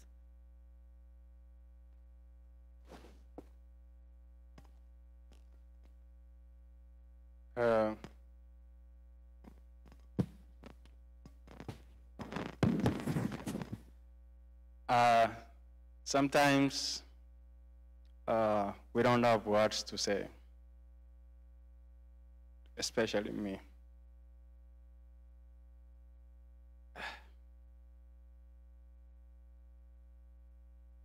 When I brought my brother here, Edith and Will is my brother's age. These two kids, they were very bright because I knew them. I don't know Cynthia much in terms of education. So, me and these kids, we share one thing. Forgive me for that. My dad was her mom's best cousin. You guys have talked about Edith, full of life. Her mom was full of life. It's an aunt that you will admire. So I thought to myself, what's the best thing I can do for them? She was able to come because education was not a problem. I don't know even what questions she was asked, but we didn't have an issue for them two to come. She came to Kansas. She started life there. But you know, you end up where you want to end up and make your life fast forward. So she ended up here. She went to school. She became a nurse. Her brother was here. He was also a nurse. And so we were proud that at least Richard's kids, they're somewhere. I can't remember when is the last time I talked to her. As you all have seen, her friends were more in touch with her, but of course, they probably didn't know her family. As you've seen, we've come from different places, and you've probably realized that after that happened, our family popped up everywhere. So it becomes a challenge when someone is going through things, and maybe you see on Facebook every now and then, you think they're doing fine. But when all this happens, and I'm sitting there listening to all these events, if my brother Will had mentioned something to me, I could have personally we could have tried to figure out something. But no, we can't go into those details because what has happened. We just have to go forward with this. What I would say is to our friends and our family, Edith's case has touched many and will continue to touch many. Please, as my sister said, if you know anyone that has reached out to you and you see that they are suffering, Edith didn't have a mother to call and maybe share those feelings. Here she has aunties and all those. They might not know that she's going through what she's going through, as your friends know. But if you happen to come up with someone along these lines that you've seen, please try to reach out. If they have someone or if they have a relative somewhere or something, try to see if you can help. Because it's sad to see my sister in this situation, and I know she had a long life ahead, but God has plans for everyone. So you can die when you're 1 or when you're 20 or when you're any time. But as human beings, it's human nature to believe that when you die young, you still have a future in you. There's nothing wrong with that. We personally thank everyone that has helped us. The brother requested, because he's not able to come here, and the sister, that we see how we can help so that they can be able to also say their last rites at home. And on my way driving here this morning in Louisiana, I stopped in the middle of the road crying. It hurts. I talked to Willie, we cried on the phone, but Willie, I know you are listening, it's okay to cry. It's okay to cry, and it will help you heal. Edith, she has gone to rest with my dad, with her parents, and everyone else that has gone before us. So we are not mourning, but we are going through the natural process of coming into terms that this has happened. Thank you so much. There's so many people we can thank, but everyone that did whatever you did, whether your name came up somewhere or didn't come up somewhere, she knows that it came up somewhere. And thank you so much. There's more that I can say, but thank you so much. Thank you for everything. Good evening, everybody. I don't have much to say today. I spoke yesterday. My name's Jafet Marucha. I'm a cousin to Edith. I live in North Carolina.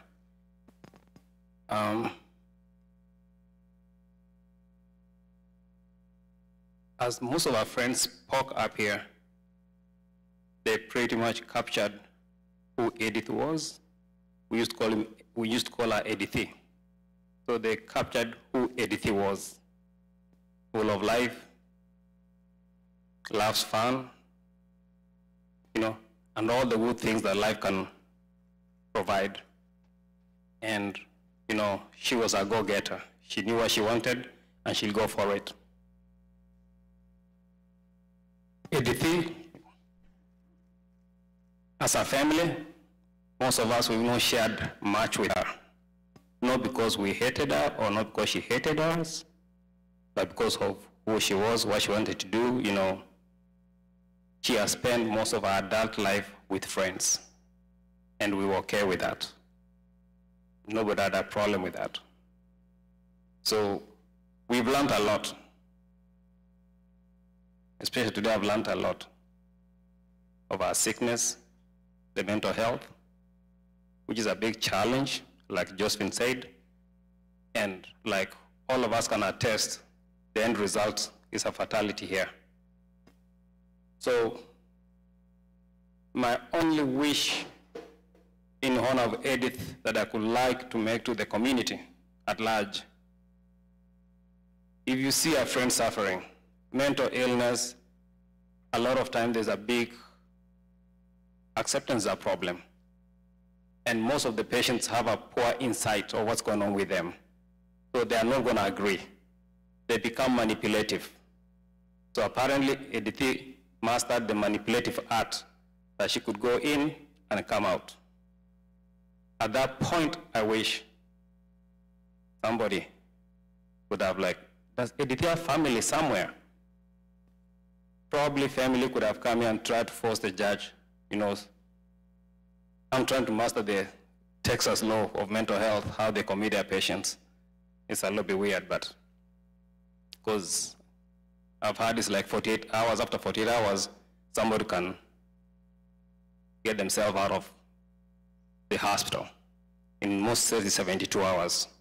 And after that time, most doctors are able to commit the patient from voluntary to involuntary. So I'm urging you guys, if you see somebody suffering, especially mental illness, that's one thing somebody's not gonna be able to know that they're suffering. I can see it just like basketball games, the best players are outside, they're not on the court. The same thing with mental illness. We, the people who are not suffering, we're able to see like, so and so is not the same person anymore. At that point, as a friend, you can try, but in mental health, in most states, you're not gonna be able to commit that person, but family can commit that person. So let's try. You might not know, but you can do something to locate a family. In the event there's no family, then we go to other ways, maybe look to the social workers and stuff like that. Anyway, coming back to Edith's case, like I said yesterday, I don't blame anybody. I don't blame the friends. They tried from what they have explained here. I'm actually so grateful that they tried to save her life, but they were limited of what they could do legally, and maybe, more like, especially legally, they were limited of what they could do. The doctors had the powers to commit this girl, but apparently she could get to the hospital and then get out. Towards the tail end of her sickness, when personally I came to know about it, she ever mentioned something to me about 3 years ago. I didn't really capture it well, but I suspected, because the way she mentioned it, I talked about it yesterday. When I learned that she was on the highway, my sister called me on Saturday morning that the police have called me that Edith is on the highway. So I asked her, did you ask the police to take her and commit her? Because she's a danger to herself. That's one criteria, which is like top there. She said, yes, I told the police, but the police said they are limited in what they can do. So they're gonna let her go. I'm like, please, if they could keep her. The next that I heard was Edith has been arrested. And I was like, I wish nobody bails her out so that they can see all this while she's in jail. But again, quickly, like she used I think she called Evans, she was out. Then from there, it was like a little bit of edge information, but I kept in touch with Willie and our friend Levina. We've known Levina for so long. So we decided that we need to commit this lady. And she had she was meeting the criteria. But the state of Texas, when Levina and my nephew Frank called, the state of Texas said due to COVID-19, they are not accepting any more new patients. As a result of that, Edith is lying in this casket. So I squarely, I could not personally or as a family blame anybody. Apparently, friends, we owe you a lot. You tried your best when we didn't know anything going on with that, assuming in our comfort that all is well. Edith is on Facebook, she's okay, but you guys were going through a lot with her. Thank you for all you did. To the community of Dallas, we are so grateful. I didn't imagine sending Edith back home was going to be so effortless as it has been. You guys made it possible. I was like, what if nobody knows her there? Because all I knew about Edith's friend was Levina, and I used to know there was a Sunday or so, of which I saw her today. But before I could get here, I had like, no, Dallas group, they already raised X amount of money. I'm like, oh, okay. And it was factual they raised. And the Dallas group, they catered for all the expense. The funeral fee to the airfare all the way to Kisii. Thank you very much. And to the rest of our friends, you've been there with us all over the United States, those who are watching. They have called us, they have supported us emotionally, financially. We say we are thankful. The Mochama family, especially the younger sister's who's left behind, at least she'll have something from the proceeds maybe to help her further education. Thank you very much, and may God bless you.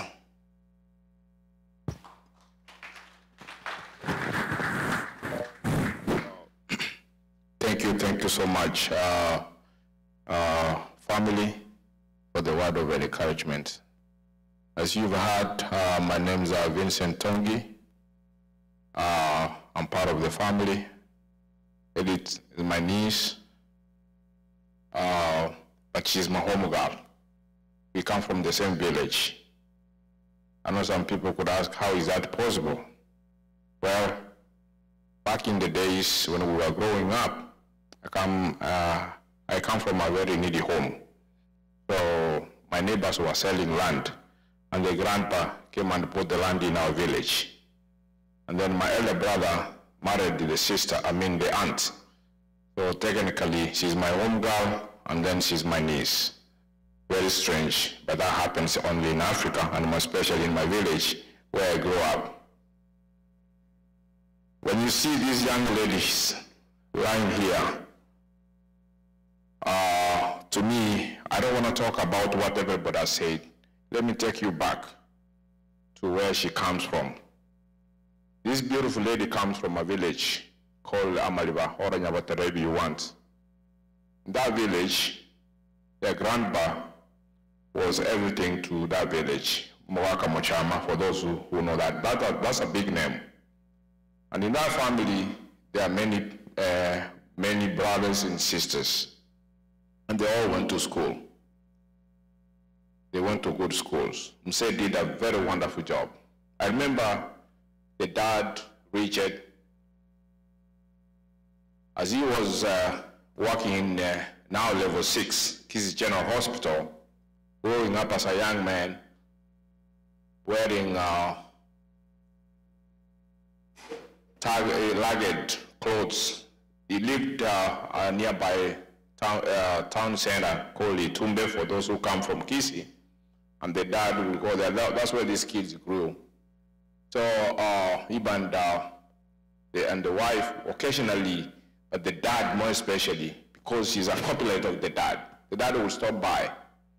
And because we were very poor, when we were many of us, he will buy us mandizi, ndizi kwa barabara, miwa, and they will enjoy it. And they will ask us how our parents are doing. And the family, the Mochama family, loved my mom so much. I don't know why, but later on I came to know my mom was a good friend of the lady. The lady she's called is Nyasuguta. My mom was a very good friend of that lady. I don't know, but later on I came to learn my mom used to go there and do those who come from Kisi. When the wind is about to get ready, you have to go there and scratch to make it grow and healthy. So the lady used to love my mom, and then they used to come to the same church, University Church. Though my mom was very poor, and the lady had a duka, they would sit at the back of the church. And I would watch when I walk into that church, wearing my school uniform, which happened to be my Saturday best, and then I would see this beautiful lady back there, and my mom, and I wonder how would these two connect? But later on, my brother married from that home, and we became family.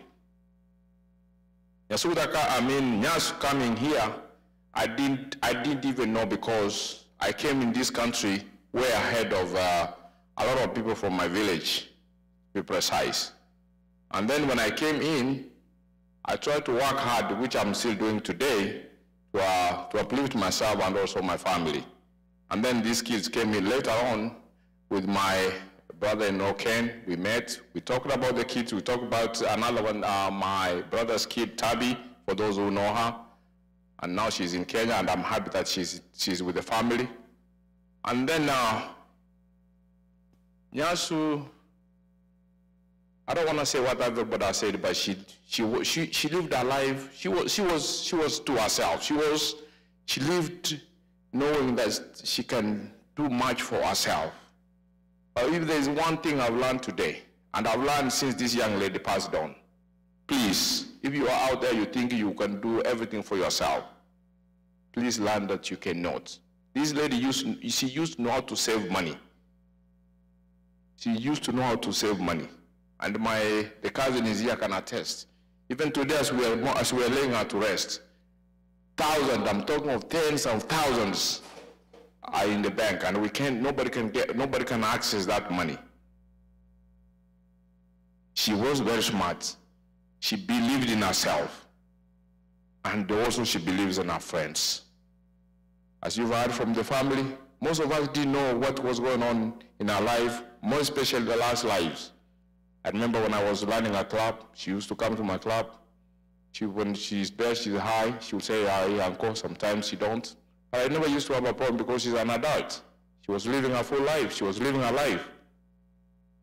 But one thing I want to ask this community, kindly, if this lady, my niece, kindly don't let her die in vain. If by so doing, we'll change this community and save more from going through what she has gone through, so be it. So be it. And I'm asking also young people. I'm also young, but I'm glad I'm not on they call it what? What's this thing where you don't see anything after 24 hours? Snapchat. Thank God I'm not in Snapchat. But for those of you who are in Snapchat, and I'm told that's where young people normally engage, kindly find time to engage yourselves in a positive way. And I know you do, but find time to engage in the sense you educate one another. Kindly open up to people you think you trust. And I'm asking also the leadership of this community, where I also am one of them. You know, what really bothers me even more, I've been around for a minute. We've done so much for the community, we've done so much for the family, but I didn't have the power to save or to do something for my niece. It really bothers me. It bothers me a lot. And I've chosen not to feel bitter for myself.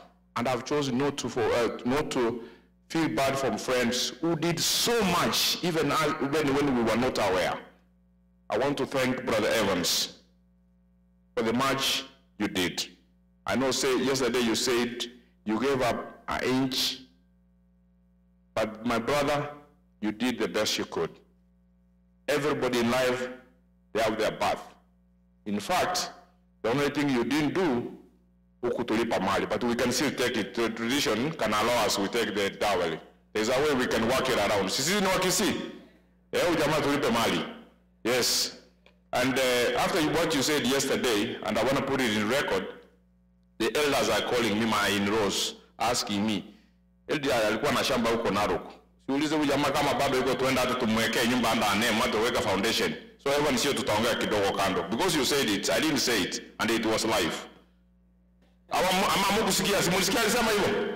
Yes. So Bwana Evans, usione vibaya, utuone nyuma mimi na cousins wako hapa. Kama hiyo kitu iko ni sawa. Kama hakuna, we still love you, man. We really appreciate you. Yes. And to my community that I love most, DFW, Dallas, Fort Worth, Arlington, you guys have been so wonderful. So wonderful. So wonderful to this family.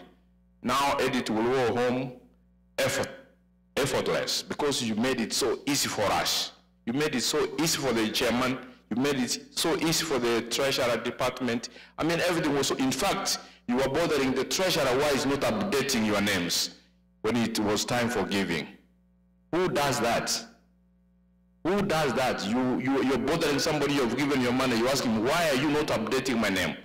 That's the love we have in this community. And let's continue being a brother's keeper. Let's continue being a sister's keeper. And above all, let's try to find a way, if we can, to find a way to deal with this mental issue. Mental illness is real. And with that said, I want to thank you. I want to thank the leadership led by a young man, but also led by others, Brother Charles Matoke. Thank you so much for the good work you did. We really appreciate you, young man. Under the leadership of my brother Alex, the leadership of my brother Benny Kasue, and everybody, the ladies, Karen, Mumbi, The list can go on and on. But today I also wanted to put my kids community on the spot. I understand you have organizations. I'm the founder of those organizations. And I'm here, I'm telling you, not everybody is going to be in those organizations. Please, when any one of us goes down, don't be the first person to ask, huyu mtu alikuwa kwa chama? My friend, you even have kids. Those who are asking me those questions, your kids are older even than this young lady who's laying here in the front of us. My friend, you never know what tomorrow brings. The first thing you should do, give your condolences. The next thing, find a way to help. Don't be the first one to ask, huyu alikuwa kwa chama? We all love chamas, but not everybody is going to get the chama.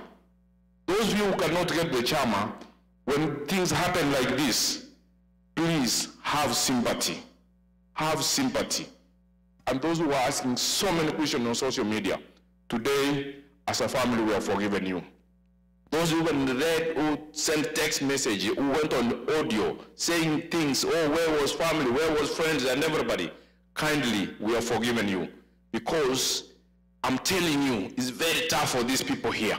It's very tough for the family. They cannot even forgive themselves. But you know what?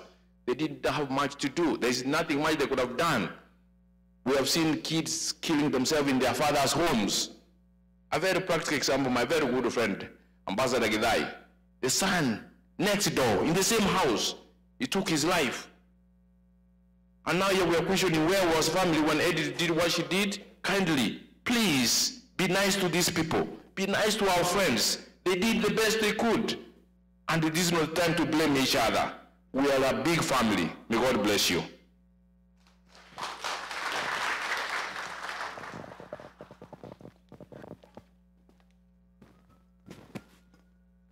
Don't raise your mask. You have to wear a mask. Thank you, family. You have taken us through the journey. I don't want to put emphasis, but let's leave this memorial with a unified message that we did everything we could. Nobody should be blamed. And Wanatongi, even so you said you are young, you're not young now. You and I, I'm older, but we're in the same rig. Tuachie hao maneno ya Snapchat. Hatuwezani, hatuwezi make na you. But that was a very critical message, because we alluded to it earlier that and I love the way there's a lady who said, Maureen spoke yesterday, she said, in this community, when you come to the US, you think it's a great thing, and it is great. We are we thank God that we're in this country. But communities can be a facade. Those Snapchat and those social media alone cannot create you a community. And there's so many young people who every minute they update themselves how they are, they take pictures. And they think by the likes, it transforms to a community. No, it doesn't. It's just a facade. There's more to that. We have to be deliberate, to touch face, to be counted, to do things, to have a physical presence. There's nothing wrong with technology, but may we hearken to use technology in a good way. I'm giving this last part of our program to the treasurer before we invite the chairman who will give us a vote of thanks. But as when Robert come forward, I want to read a few messages that have been conveyed by friends. You can start coming forward, my brother. Balozi Omwega is a good friend of ours in this community, especially Kisii community. He said, faith is the bright star 21st C challenges in the new world. And number 3, anchor ourselves in someone or something. We have another message from another great Kisii son, I'm one of those people that can be confused by this technology. Nyangenye says, I'm very saddened by the untimely demise of our dear sister. Her demise is a wake-up call to all of us to know that we live in this world by the grace of God, and the only rent we can pay is to be our brothers and sisters' keeper. Take a moment to take a phone call to a friend and to know he or she is doing well without prejudice. Thank you, community of Dallas and across the United States, for unwavering love and support to this family. Benson Kasue says his heart and soul is here with you as you mourn.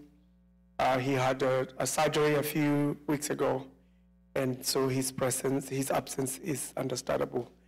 Mombi of African Fusion, where this girl used to dine with so many of us, says she is saddened. Let me read it. I don't want to say something that is not there. Mombi, I can't see your message, but I can see quite a number of people logging in to give their, here it is. Say thank you, and I am privileged to have known Edith personally. I will miss her bubbly laughter.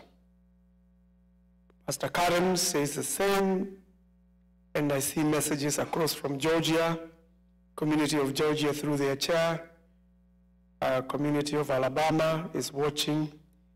And I actually have a message from my son, my own son. There is convey on behalf of the Durangos our felt condolence to your family, all the way from Doha. Thank you, Shane. So I want to invite our brother, Robert. He did all the numbers diligently, and thank you, thank you, thank you. You want to update us where we are, and I will invite Chairman after that, and I will request the pastor that is present for UPENDO to come and cross us with the last word, and we will sing our last hymn as we view the body. Come forward, my brother.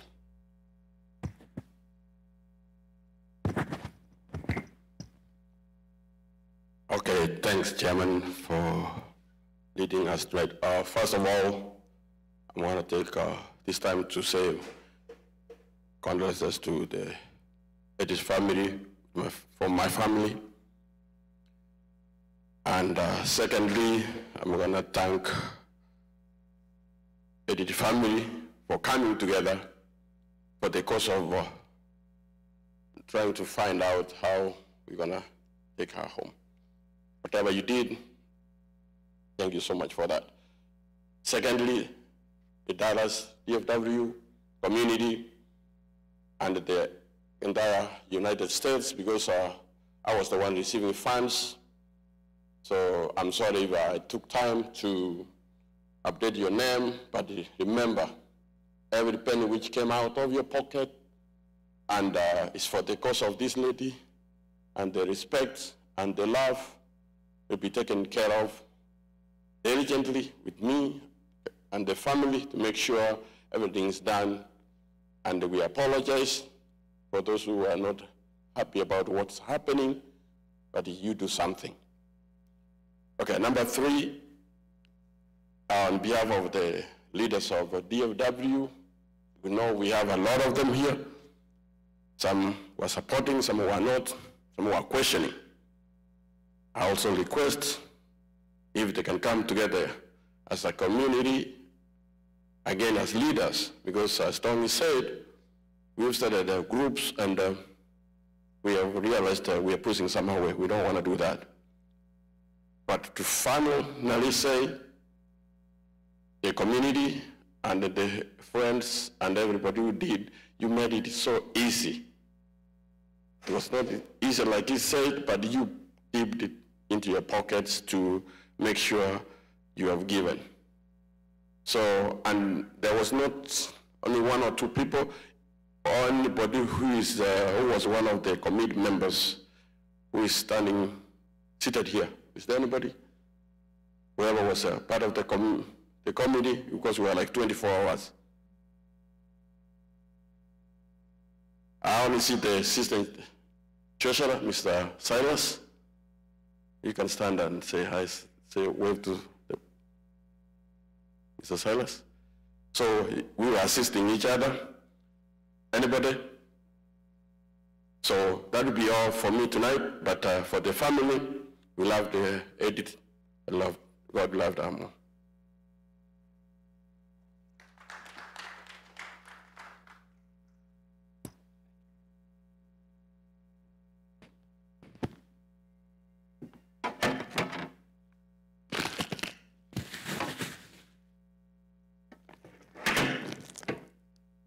All protocol observed, ladies and gentlemen. My name is Charles Matoke, and I was the chairman of the committee. So I would like to say a few words as a thank you.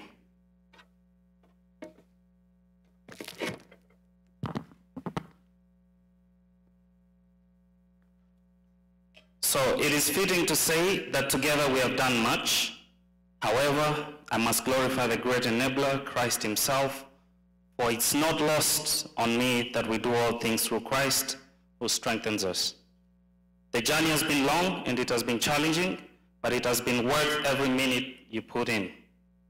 I feel indebted to the committee that made all this possible, to the vice chairman, Mr. Benson Kasue, who literally chaired the process.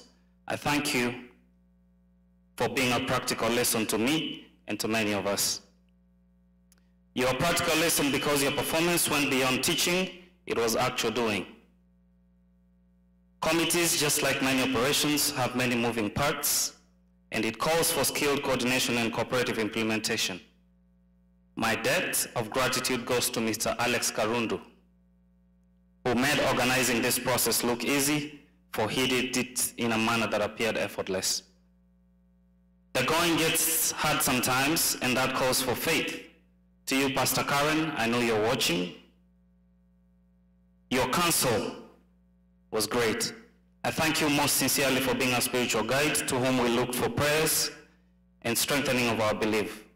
Your constant renewing of our spirit rekindled our resolve over and over.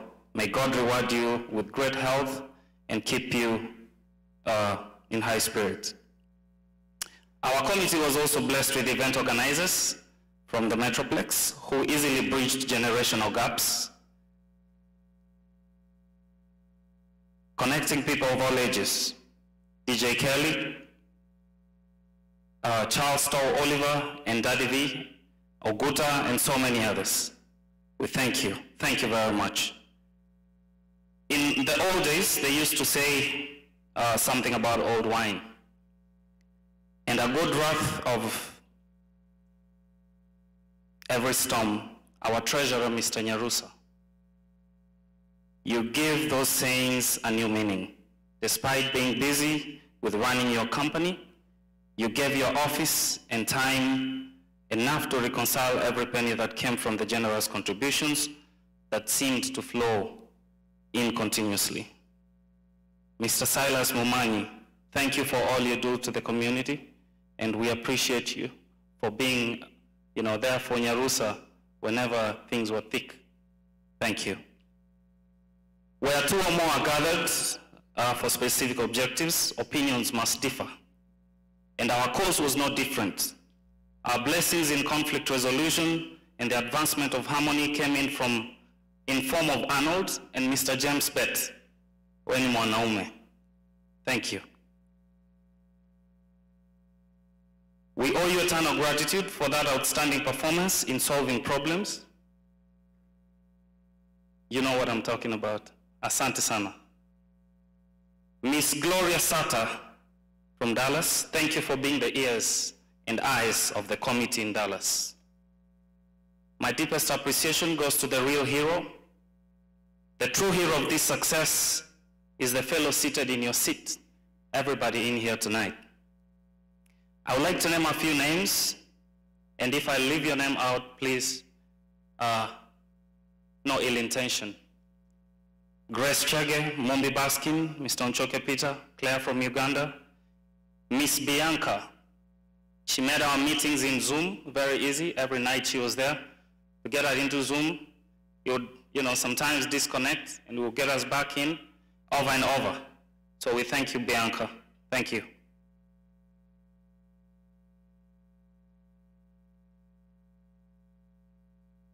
I'm sorry because I knew Edith.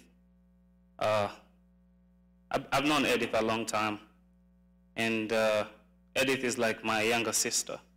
We used to have a little circle of friends back in about 2010. I used to drive them to school in Weatherford. Used to work all night. I had a car. We used to call it Miss Finest. It was the only car that would go to Dallas for the parties and also go to, all the way to Weatherford. This car did not have insurance. The car did not have registration. I did not have a driver's license myself. But I used to drive during the day, take them to school, park it under a tree, no AC, sleep, drive them back at around 12:45, get back to Dallas, go to sleep for about 3 hours, and go back to work. May she rest in peace.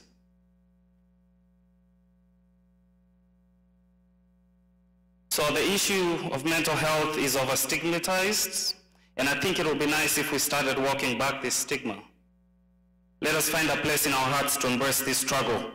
If I make my brother's pain my own, and I see my sister's tears in my own eyes, we will have less pain and less tears. Depression and all other attendant pressures of life are real and burdensome. The biggest help we can give is not money, it's emotional support. Lend a brother an ear to talk to, give a sister a shoulder to cry on. God bless you all. Thank you, thank you, thank you, the DFW community. Boss, pole sana, you did your best. And all that you said yesterday made me tear. You pretty much broke it down. And from this point on, the family made it very clear.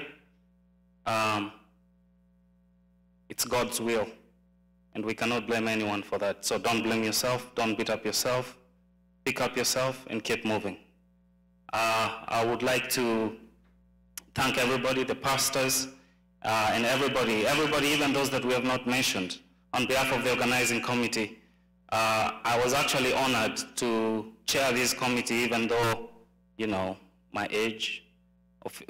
We had people of, who have been in the community longer and who have done greater things. But I thank you all, the leadership, for believing in some of us. So we need to start mentoring each other and giving each other an opportunity as we go forward. So thank you very much, and may God bless you all. Rest in peace, Edith. Thank you, Chairman. A big applause for Chairman, please. Upcoming, young, energetic. Thank you so much, Charles. And we look forward to working with you. I remember I met Charles over a decade ago. A young man had died in Irving. I can't remember his name. Mutua. And I believe it's over 10 years ago. So he's been there with us, and we want to appreciate all the effort. We're winding up, and I want to call Pastor Naziri of UPENDO. Pastor Naziri, are you here? Is that you? Right. Now you understand where the Bible says, yay! This is what it is. Okay, please come over. You will be, look at the way he's moving. He almost jumped. I want to request you not only to say hello to people, but give us the last prayer. Then I will invite the admin of the funeral, Mr. Nganga, to come and tell us how to move next. And from there, we all go home safe. It's been a pleasure working with you. Thank you, Chairman. Thank you, everybody. May God bless you. May God bless you all. Thank you so much. Amen. Thank you so much, Alex. Thank you, guys. We welcome here at UBC Fellowship. Most of you remember it as UPENDO Baptist Church. It's been here serving for the last 20 years. I'm here with my executive pastor, Pastor Dennis. Yeah, it's coming here. But as a church, we're here to serve you as a community. Poleni sana for the loss of Edith, but anything you need, guys, as a church, we're always here to serve you. We've been doing that for a long time. Facility, prayers, you can join in also Sundays at 10 now. You don't have to be here. You can always just go to UBC Fellowship online.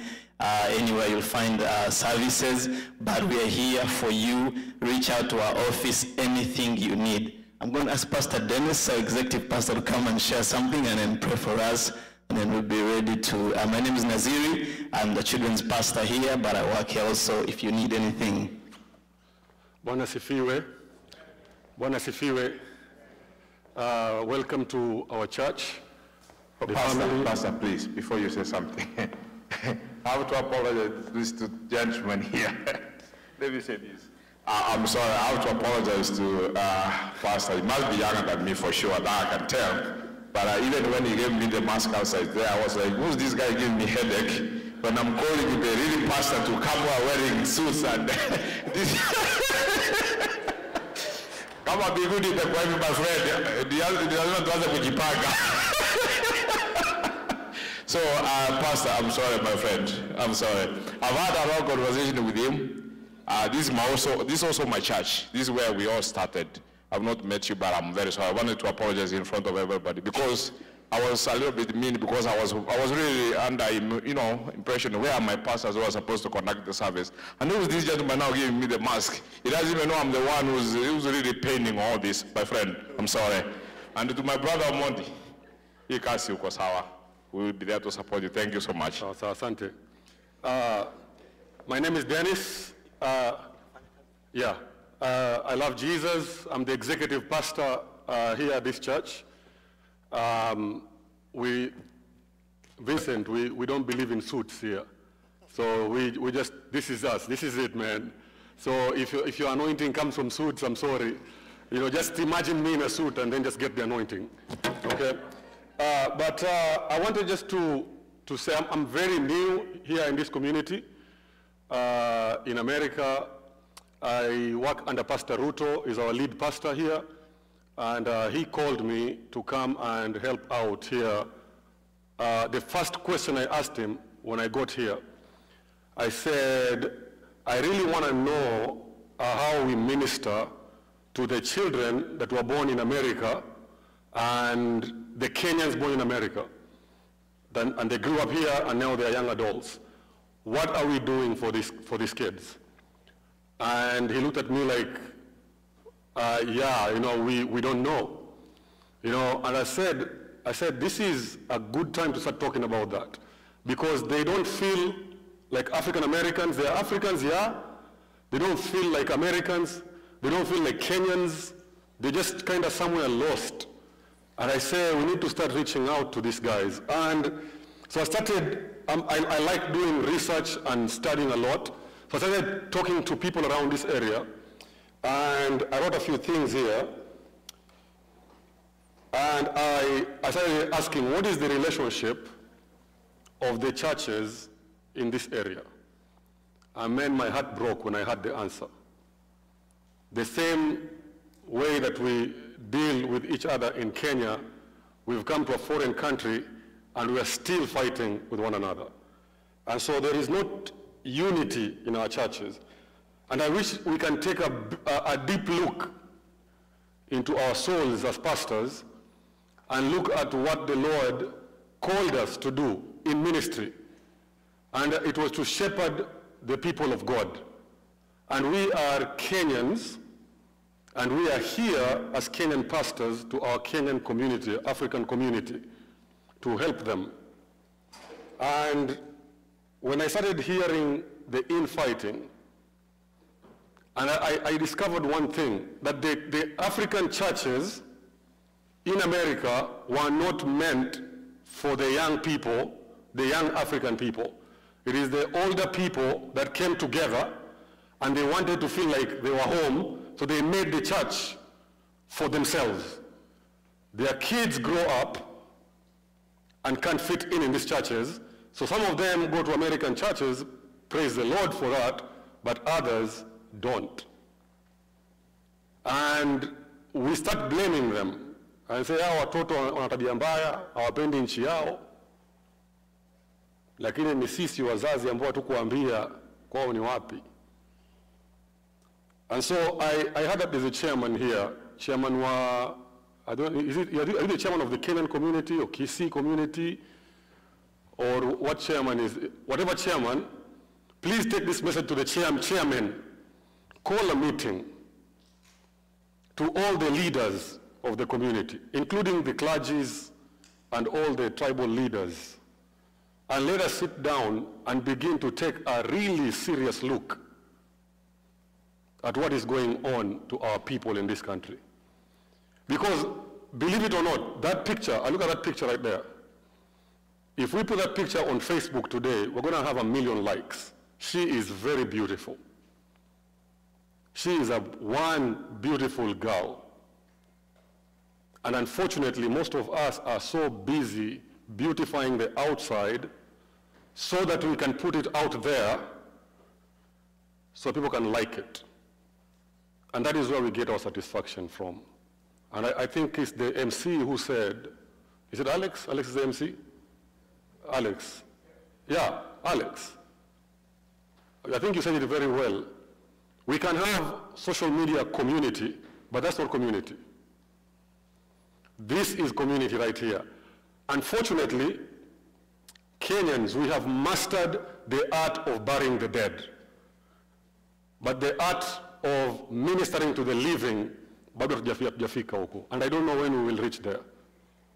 When someone dies, man, we come together.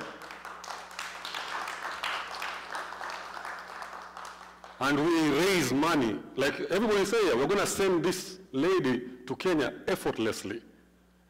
But you know what? If we came and said, hey, let's raise money, this girl is suffering, we need to help her. Guess what? No one would show up. And I pray, I don't know her, but my heart breaks. My heart breaks for her. You know, I have had a bout with depression. I don't know if you've gone through depression. I've been depressed. I've been on depression medication. I've felt alone. And I know exactly what she went through.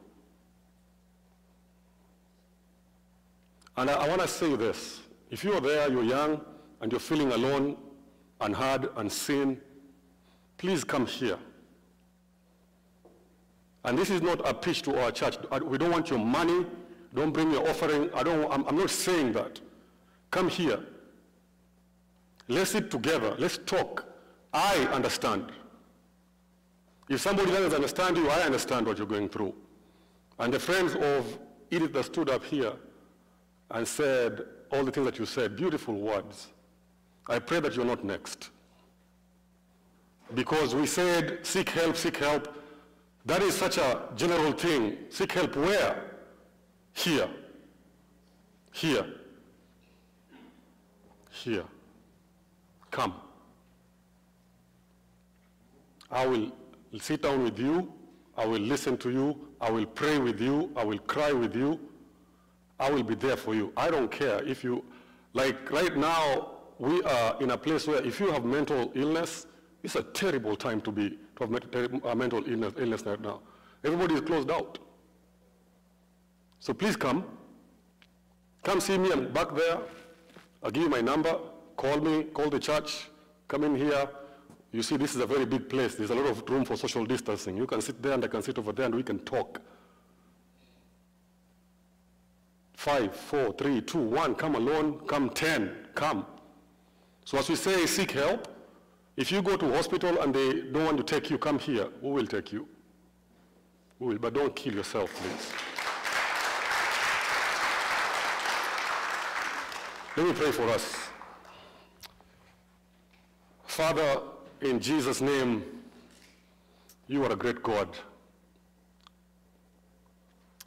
Lord, you say, come, let us reason together. If your sins are as red as scarlet, I will make them as white as snow.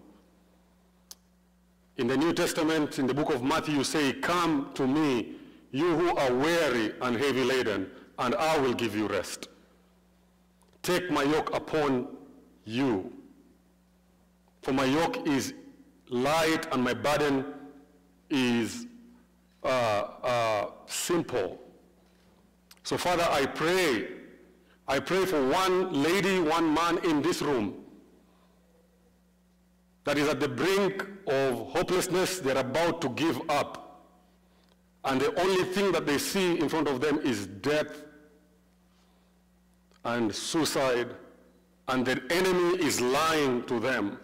Father, I pray that this evening they will know that you are in the business of setting the captives free.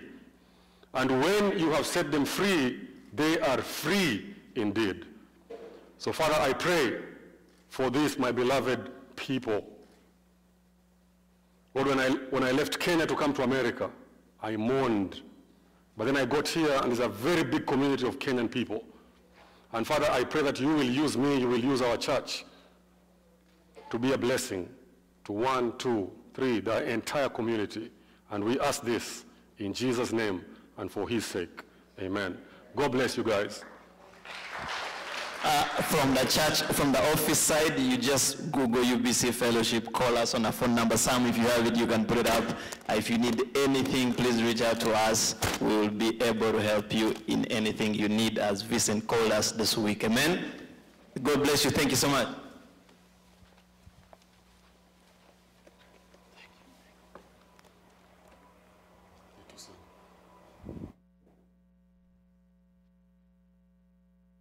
Thank you. Thank you. Oh, they're already here. You need the mic?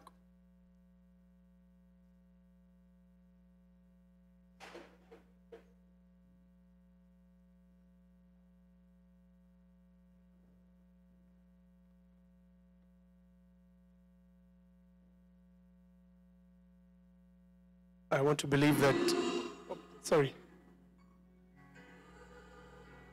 I think the family will be the last one to view.